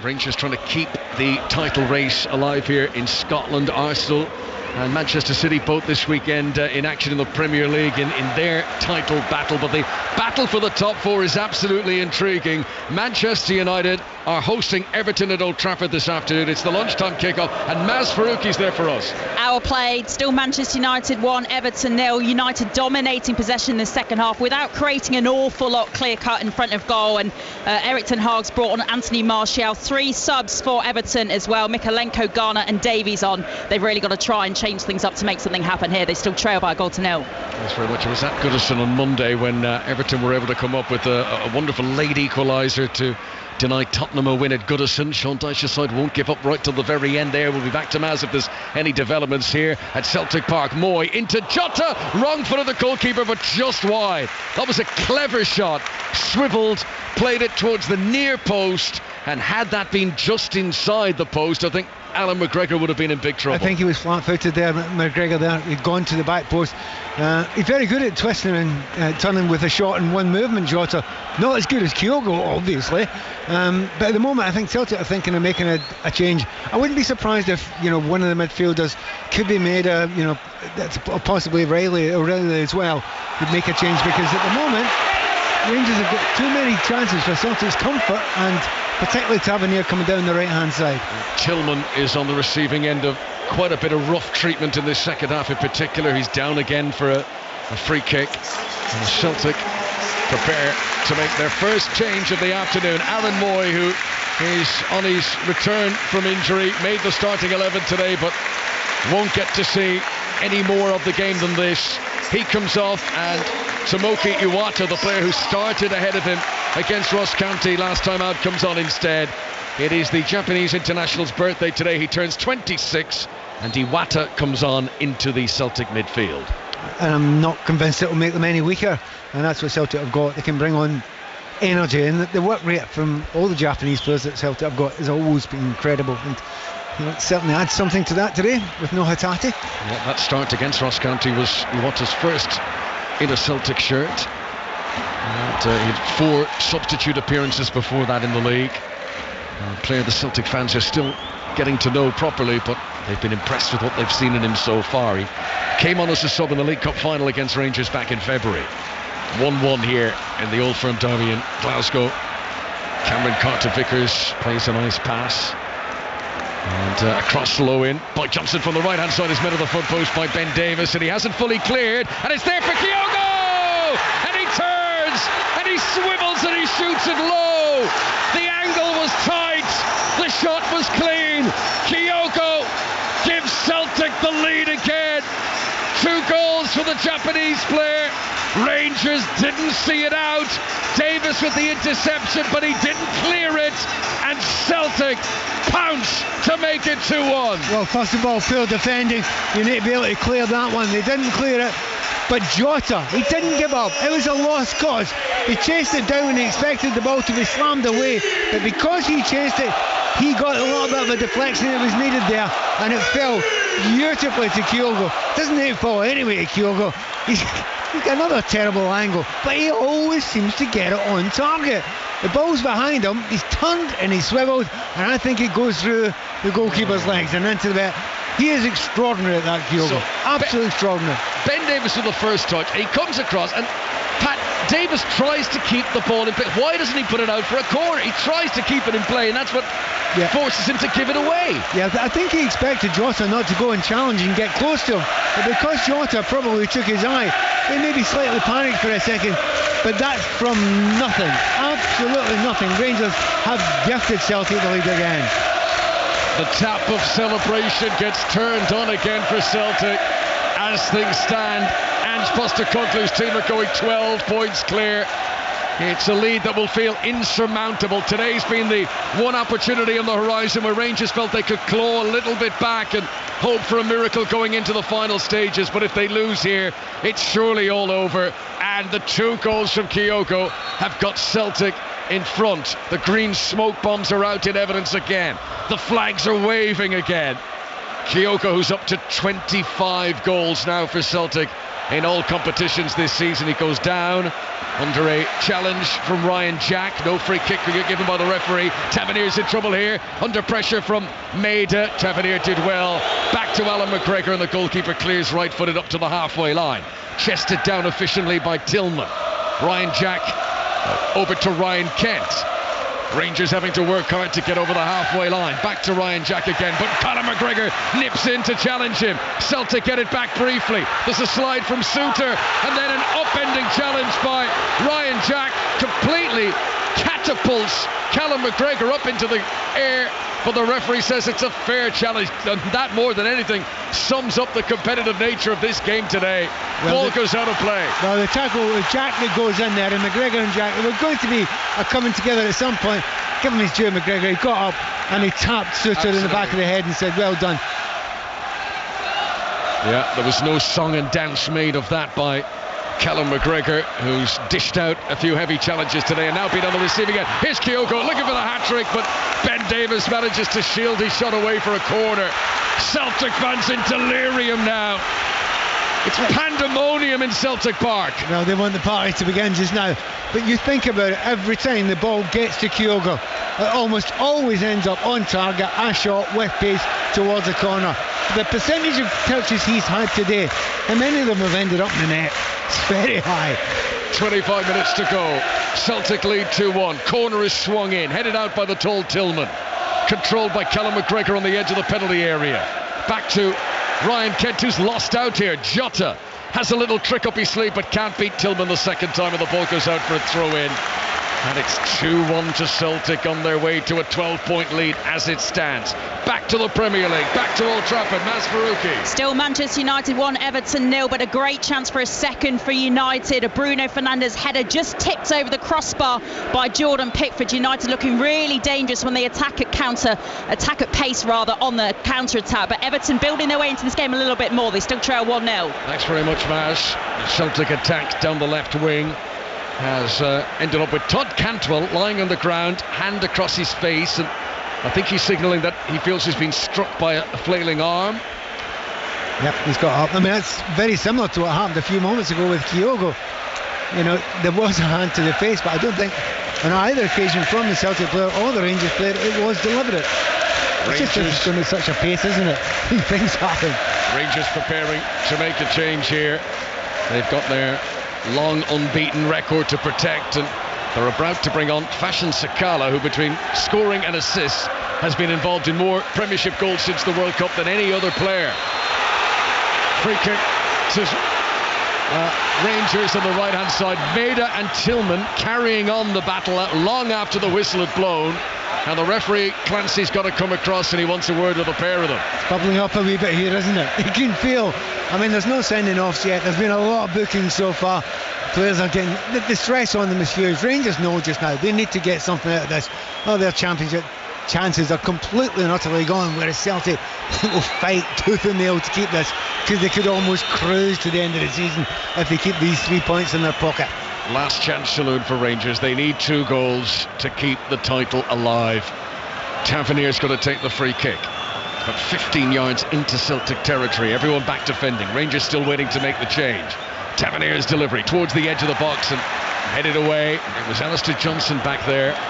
Last defender for Rangers is Raskin, and he turns to the halfway line and plays it all the way back to Alan McGregor. His right-footed clearance is against a whole succession of Rangers players who are coming back from an offside position, and the flag goes up, and this break in play gives Michael Beale the opportunity to make his change. Fashion Sakala will come on in place of Malik Tillman. Do you know that little moment there where you said, was it 5 Rangers players were offside? That underlines what Celtic's attitude is. They have to play at a high tempo all the time. So when the ball was cleared, they all got behind the ball. They all pushed up as much as they could, as you say, leaving 5 Rangers players who couldn't stick with them. Clever header from Iwata to pick out O'Reilly. Good hustle from Greg Taylor to get through 2 opponents, and then Maida's cross is deflected away by John Suter, and out for a Celtic throw. Celtic would love the 3rd goal. That would give them some comfort. They've had a 1-goal lead in this game. That was brought back to 1-1. Now they lead 2-1. Green and white tricolours is floating in the air as Celtic prepare to take this throw in down the left. Hundreds of spectators standing in front of us. It's a corner played in by Jota. Great delivery on that one, but Morelos puts his head on it on the edge of the 6-yard box and clears away for Rangers. This is Iwata flicking the ball forward. He had Ryan Kent close to him. He didn't have the room to take a touch. First time that Fashion Sakala's had a touch, and he's challenged immediately by Johnson. The ball goes out of play for a throw into Rangers. It just hasn't slowed down at any point in time, has it? You know, we're nearly 70 minutes in and it's still 100 miles an hour constantly. Straight to Old Trafford, Naz. Second goal for Manchester United. That might be that, you'd think. Now Anthony Martial, he's not been on the field very long. Set up very, very well by Marcus Rashford, who's been hassling that Everton defence. Manchester United 2, Everton 0. Manchester United on their way to move ahead of Newcastle. Today, the way things stand.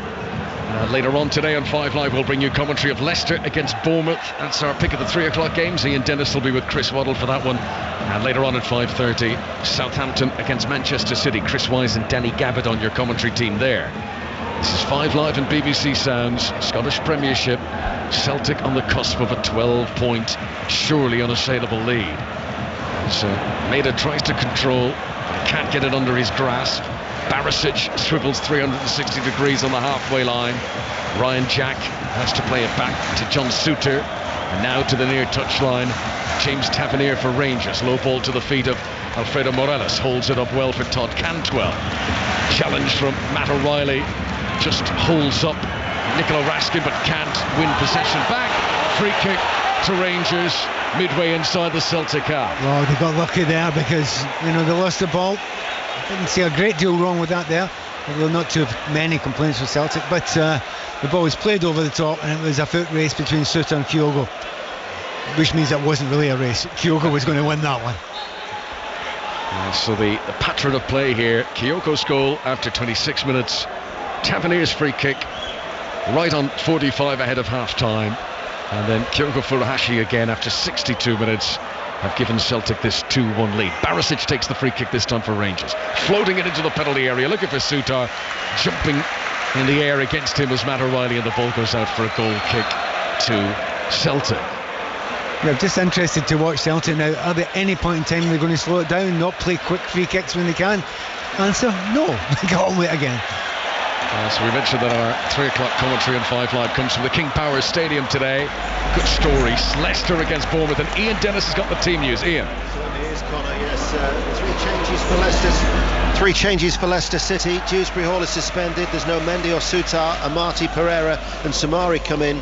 Mepham replaces the injured Senesi, and Rothwell comes into the side as well for Traore for Bournemouth.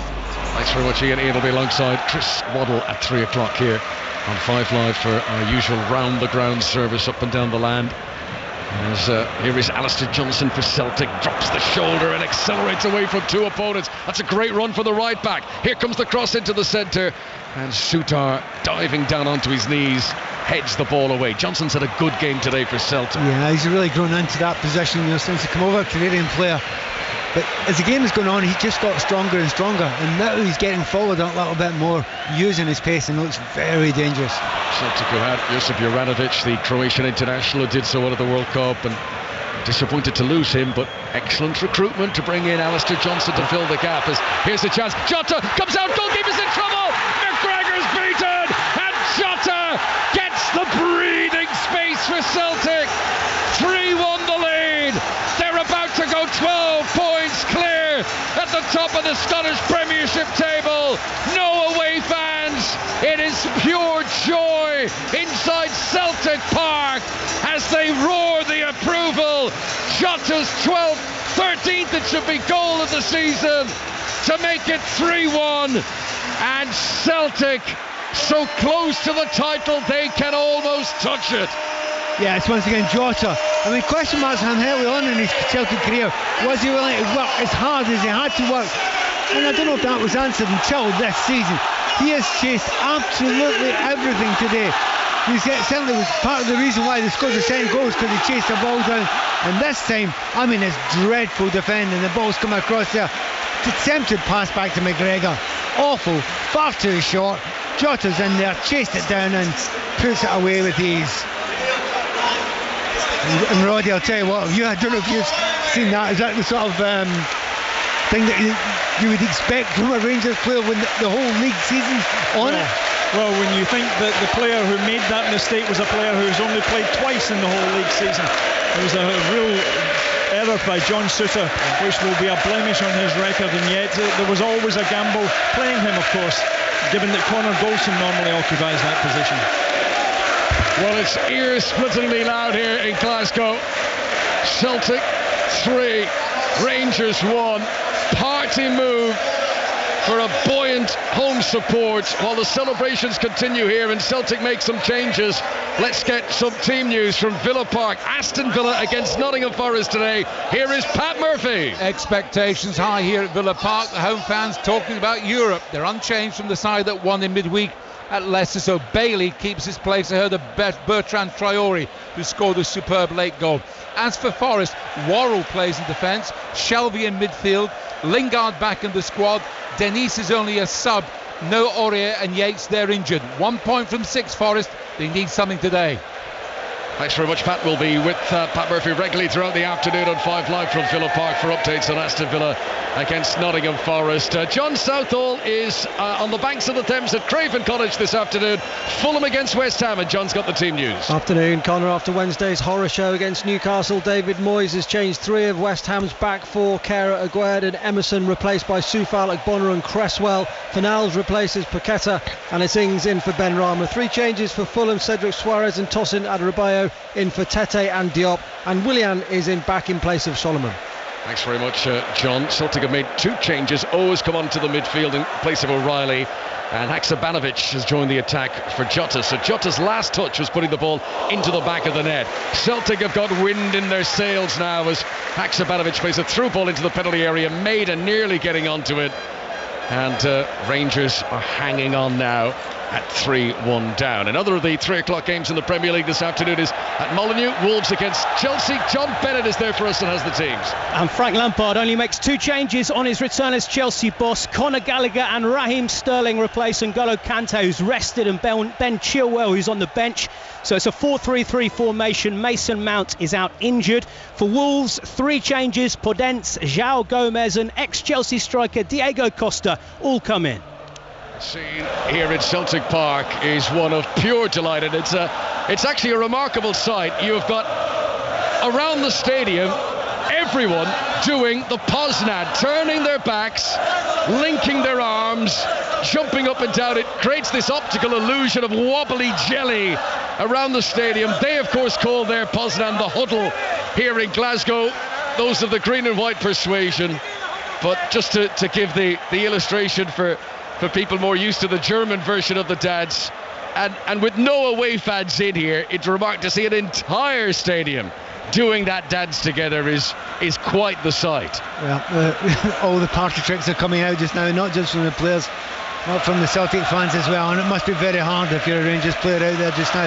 You have to keep on going. The season demands that you push to the end. If you could get one more goal back, you never know. 13 minutes to play. A Rangers free kick played in by Barisic and headed away by Iwata, out for a corner to Rangers. Tavernier will sprint across, bellowing instructions, and teammate, he doesn't realise, Tavernier, that there's a ball waiting for him by the corner flag. He was streaming it hard to give him the ball, not realising the multi-ball system had already provided one for him. That's the sort of blinkers of frustration that Rangers are under now. Tavernier prepares to take it, raises his right hand as a signal. They've already come from 1-0 down today, Rangers. That's a good in-swing. Cantwell and Davis nearly getting in each other's way as they both tried to jump forward. Fashion Sakala picks up the possession for Rangers. Crossing position on the right hand side, he's got Barisic with him. That's a good ball in, free header in the back post, and it's a goal back for Rangers. It's Tavernier again. It's a brilliant header from him. Barisic's cross was excellent, and the delirium becomes silence. It's an incredible, someone just turns down the volume, and in front of no visiting supporters, Celtic are stunned by Rangers making it 3-2, and maybe, just maybe, this crazy game is not over yet. 11 minutes to play. Celtic 3, Rangers 2. Tavernier has silenced Celtic Park. It's extraordinary considering the noise beforehand, the celebrations. They were just doing the huddle there a few moments ago. The party atmosphere has just been completely pooped for the moment. Those Celtic fans will get that back in a minute though. But it just goes to show, man, you can't go for anything in this this Derby game, because Rangers didn't give up there. They had a half a chance before that, and now 3-2. You just never know. That was an incredible moment, from a cacophony of noise to hear a pin drop. Incredible. Tavernier's second goal. What a game he's having. What a game this is, and it's not over yet. Rangers have possession midway inside the Celtic half. We'll get team news from Newcastle. Game of Brentford in just a moment, but Rangers on the attack here, looking dangerous with Cantwell. Suddenly there's a new lease of life. Here comes a delivery from Barisic. Tavernier looking for his hat-trick, puts the header wide. Well, Celtic, who looked so comfortable as Hart takes a clearance, and he nearly gave possession away. He's fortunate the referee is going to bring him back to take it again. Joe Hart needed to take a breath there. Wow. I think I'll give him the benefit of the doubt, Joe Hart there. The ball was stopped inside the box, so we don't count it anyway, but you're right. Wow. You can tell Tavernier's up for this. I was thinking a few moments ago Kyogo was on for a hat-trick. Well, not the only one who's looking for a hat-trick here, Tavernier as well. Kyogo with 2, Tavernier with 2, Jota with the goal that at the moment is giving Celtic the 12-point lead, but they're not there yet. Here comes Celtic down the other end. Oh, in the box is challenged. Celtic wants a penalty. Referee looked at it but didn't flinch. Kyogo's carrying on, running out towards the touch on the far side.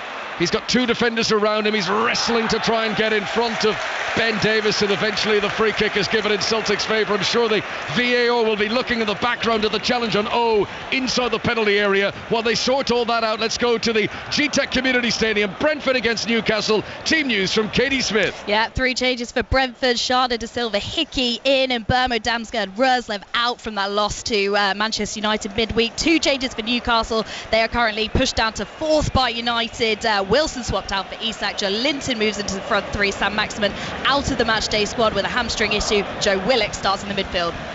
Thank you, Katie. Free kick to Celtic. Here it comes from the right-hand side. And a header out by Ryan Jack will... Oh, I thought that would be a corner. And that seems to be the mood from the Celtic fans, but the referee has said goal kick to Rangers. So this is the scenario, a ding-dong game. A 3-2 lead for Celtic, 9 minutes of normal time to go. If Celtic hold on, it's a 12-point lead that should secure the title for them. We've heard that Newcastle team news, and they want to play catch-up at Manchester United. How are things progressing at Old Trafford? Here's Baz Faruqi. Still 2-0 to United, but good and bad news for United. Rashford has limped off. He's headed straight down the tunnel here at Old Trafford. He's been replaced by Weghorst, but Christian Eriksen, remember, he's been out since January with an ankle injury. He is on for the last 8 minutes or so of this match. Still Manchester United 2, Everton 0. That's very much very good news for Christian Eriksen, who many had felt his season might have been over. That could be a very useful asset for Erik ten Hag now in the run-in. We'll be right across the 3 o'clock games with Ian Dennis at the King Power Stadium from 3 o'clock. This is 5 Live from the BBC.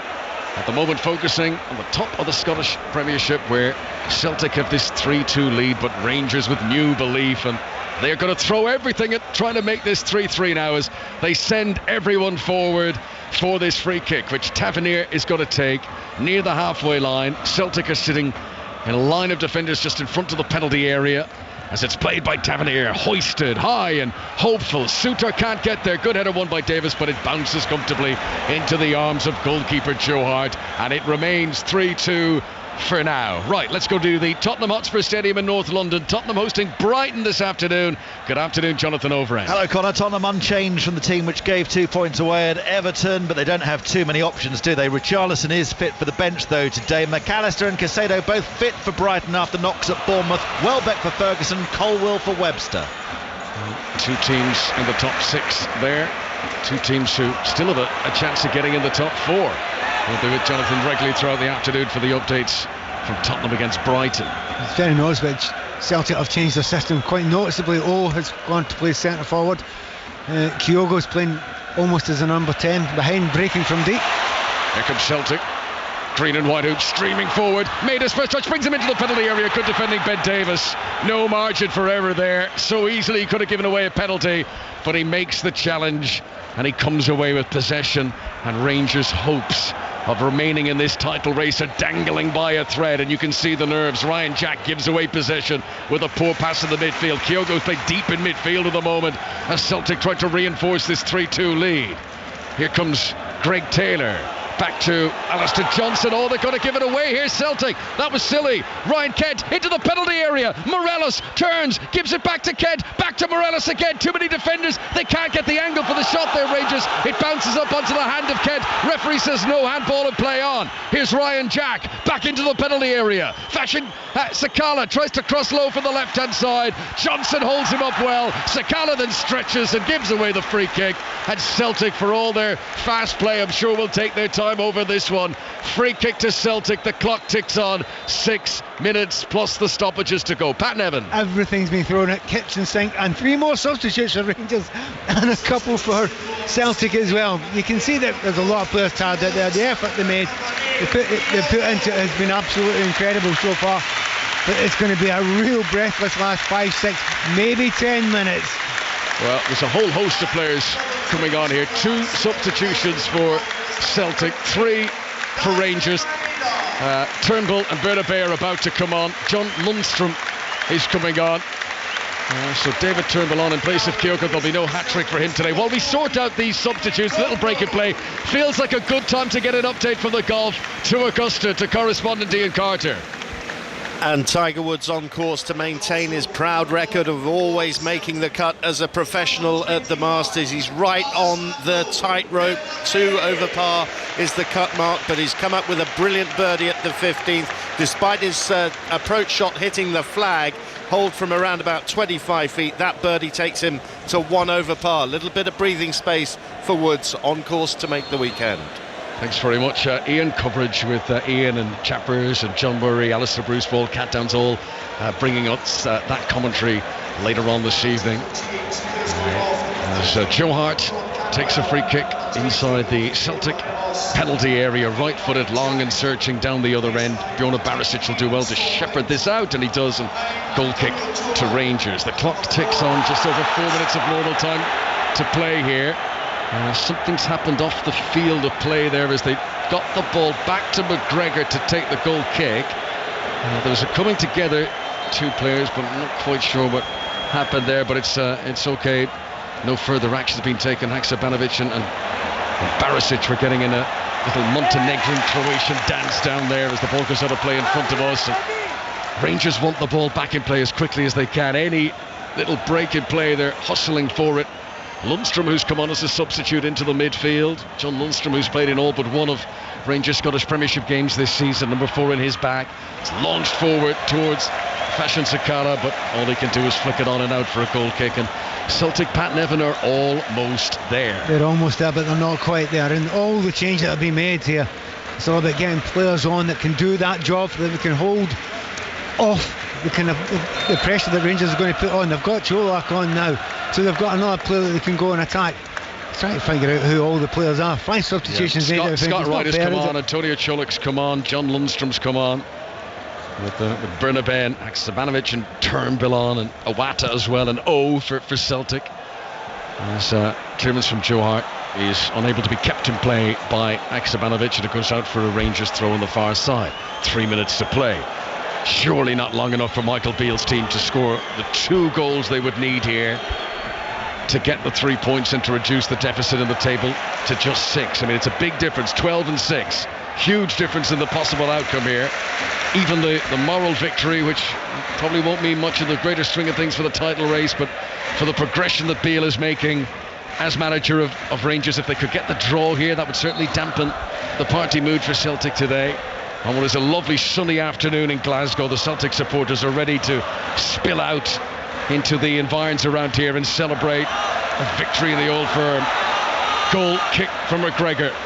Rangers need to get it down the other end. Yep, they're really struggling to get it going again. You make those substitutions because you want to get that one last real big go at it, but it can stop. You've had a little bit of momentum before that. That can stop. Cameron Carter-Vickers backpedaling to the edge of his own penalty area, beats Cholak in the air. Now, maybe an opportunity for Bernabei. He's going to run into the penalty area here. This can seal it. What was he doing there? He tried to pull it back, but there was no teammate. In the end, it's picked up by Alan McGregor. Bernabei's made a right hash of that, and that could have put the game to bed. Yeah, he did everything right. His pace was brilliant. He put him through fantastically well. 1-on-1 with the goalkeeper, draws the goalkeeper, and then passes it to no one. I just think he panicked. Yeah, that's exactly what it was. He's only been on the field maybe 2 minutes. He wasn't ready for a moment like that. Alexandre Bernabé. Might Celtic live to regret that one as we prepare to move into the final minute of the 90. Stoppages to come as well. Tavernier with a free kick near the halfway line. Sends it in. Plenty of backspin. Comes down on the edge of the penalty area. John Souttar wins the header, but he can't pick out a teammate, and that harmlessly trickles out for a goal kick to Celtic. Many of the supporters taking off the tops, bouncing up and down in the sunshine now. The buoyant party mood, the belief growing that they can now celebrate as we move into the final 45 seconds of normal time. Well, you often will look at a game near the end and some people try and get away early. Nobody has walked out of this ground. No. They are looking forward to the celebration at the end of this game, these Celtic fans. And even if there were Rangers fans here, they wouldn't be allowed out. The incredibly high standards that have been set and maintained by Ange Postecoglou. A team who've got such belief, and even with a very spirited Rangers performance today, they at times have put Celtic under a lot of pressure. Postecoglou's team have held firm. 3-2 the Celtic lead as we prepare to move into stoppages. The fourth official has come out with his board and ready to tell us what's going to be added on. It'll be 5 minutes, 5 additional minutes to go. And it already feels like the party has started, Pat. I was going to say the minimum you'd have expected there with all the substitutions, but to be honest, there's not been that many injuries and players just haven't stayed down, so it's stayed lively. And chases on here. Bundles into the back of Souttar and is deemed to have fouled him. Souttar put the brakes on there, and right into the back of him. Referee gives the free kick to Rangers. They've got to get it down the other end. In the midfield, Scott Wright, one of the recent substitutes, crowded out of it by opponents. Colak though keeps it alive. Chance to cross by Barisic from the left-hand side. Awkward one for Cameron Carter-Vickers. It bounced low in front of him. He just stooped right down, but he headed it out of the box, and Alistair Johnson is able to clear it away. Anywhere will do for Celtic now, just clear the lines. Raskin with a good turn for Rangers, who aren't giving up here. Ball into the penalty area. Fashion Sakala, there's no one marking him. And then the shot comes in. The flag was raised anyway. It would have been offside. Shot from Colak goes wide. Free kick to Celtic. Was that Rangers' last chance? Well, there's a whole 4 minutes to go yet. There's plenty of time for Rangers to get another chance. I mean, you can see that there was a bit of I don't think it was great defending there. Sakala, I think he just went too early. There was time, the ball was played to the back post, but he's so keen to get in there that he's went a yard too early. Assistant referee has called it for offside, got it right, and the Rangers just with that determination to get the ball in there, just too excitable.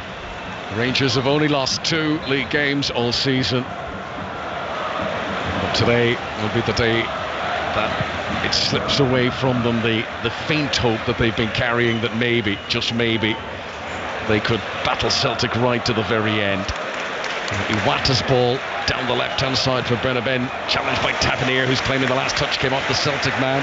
The officials disagree. Celtic's throw has been given. Here is Haksabanovic, and then he's taken down on the edge of the penalty area. Celtic get a free kick. They'll take their time over this. Gives us the opportunity to get the full-time report from Old Trafford. Manchester United against Everton and Maz Farouki. Yeah, and it's finished Manchester United 2, Everton 0. Back-to-back wins in the space of 4 days, revitalising Eric Ten Hag's side push for the top 4. Goals either side of half-time from Scott McTominay and Anthony Martial. Full-time Manchester United 2, Everton 0. Just over half an hour to go until the 3 o'clock kickoffs get underway. We'll be all over that here on 5 Live as we watch the closing embers of this game at Celtic Park. 5-goal thriller. And deep into stoppages now. Celtic with an attacking free kick and not one Celtic player in the penalty area. They're all getting ready to protect it around the corner flag. It's so unusual to see Celtic do that. It's just never do it. It's so unusual how they've put a player in the middle there. They're willing to kill time, willing to try and waste as much as possible just now. This is Turnbull dribbling into the penalty area, and offside. It would have been offside as the pass was played to him. Free kick to Rangers. Tavernier's not giving up. He's had a storming game, a storming season for James Tavernier. 2 goals today away at Celtic. First time he scored in the league at this ground. But it's not going to be enough. Interception and a chance to break forward again. Haksabanovic in front of Turnbull. 2 players with fresh legs having recently come on. Dangerous low delivery is put out by Souttar for a corner. Celtic with oxygen in their lungs and with energy in their tanks laid on here against a Rangers team that have given it everything. It's part exhaustion for Rangers there, but it's also part, had to leave 4 players up there when they had the ball. There was no point in going back. Just hope the defenders can cope with it. They did manage to cope. Celtic have now got a corner kick with nobody in the box. Over the course of this season, Rangers have come back to win 24 points from losing positions, more than any other team in the top flight in Scotland. But despite coming from 1-0 down today to make it 1-1, Celtic's quality has shone through. They've taken their key moments. Clinical finishing from Kyogo and Jota. That's been the difference. A highly competitive game, but Celtic have just had too much. Free kick to Rangers, 12 yards inside the Celtic half. And Rangers have to get good quality in here. They were just about to take it short there. That doesn't look like a sensible thing for me to do. So they're going to wait, put the ball in the middle and attack it again. Last weekend Celtic scored in the 95th minute. Here they are defending, hoping that Rangers won't get the late equaliser. Ben Davies has done well to win a header. Flicked on by Wright too, but it's head tennis on the edge of the penalty area. Celtic tried to get it away. This is Ryan Kent, taken down on the edge of the area. Free kick to Rangers. Shooting position too. Barisic might fancy this one with his left leg. The drama is not over yet. I thought they might get one more chance. It's not a brilliant angle. It's a little bit further out than Barisic would prefer.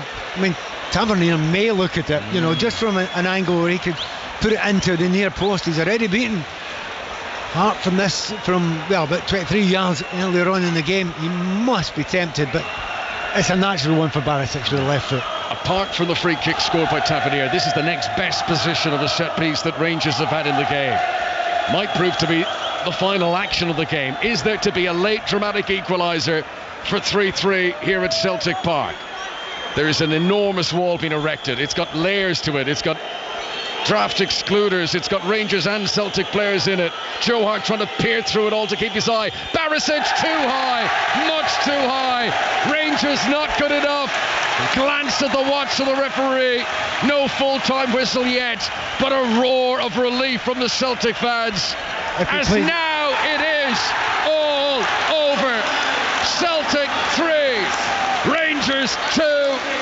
For only the third time this season, Rangers taste defeat in the league, but the gap at the top becomes 12 points. Yeah, you look at it over the piece. I mean, it's a great game of football, very, very entertaining.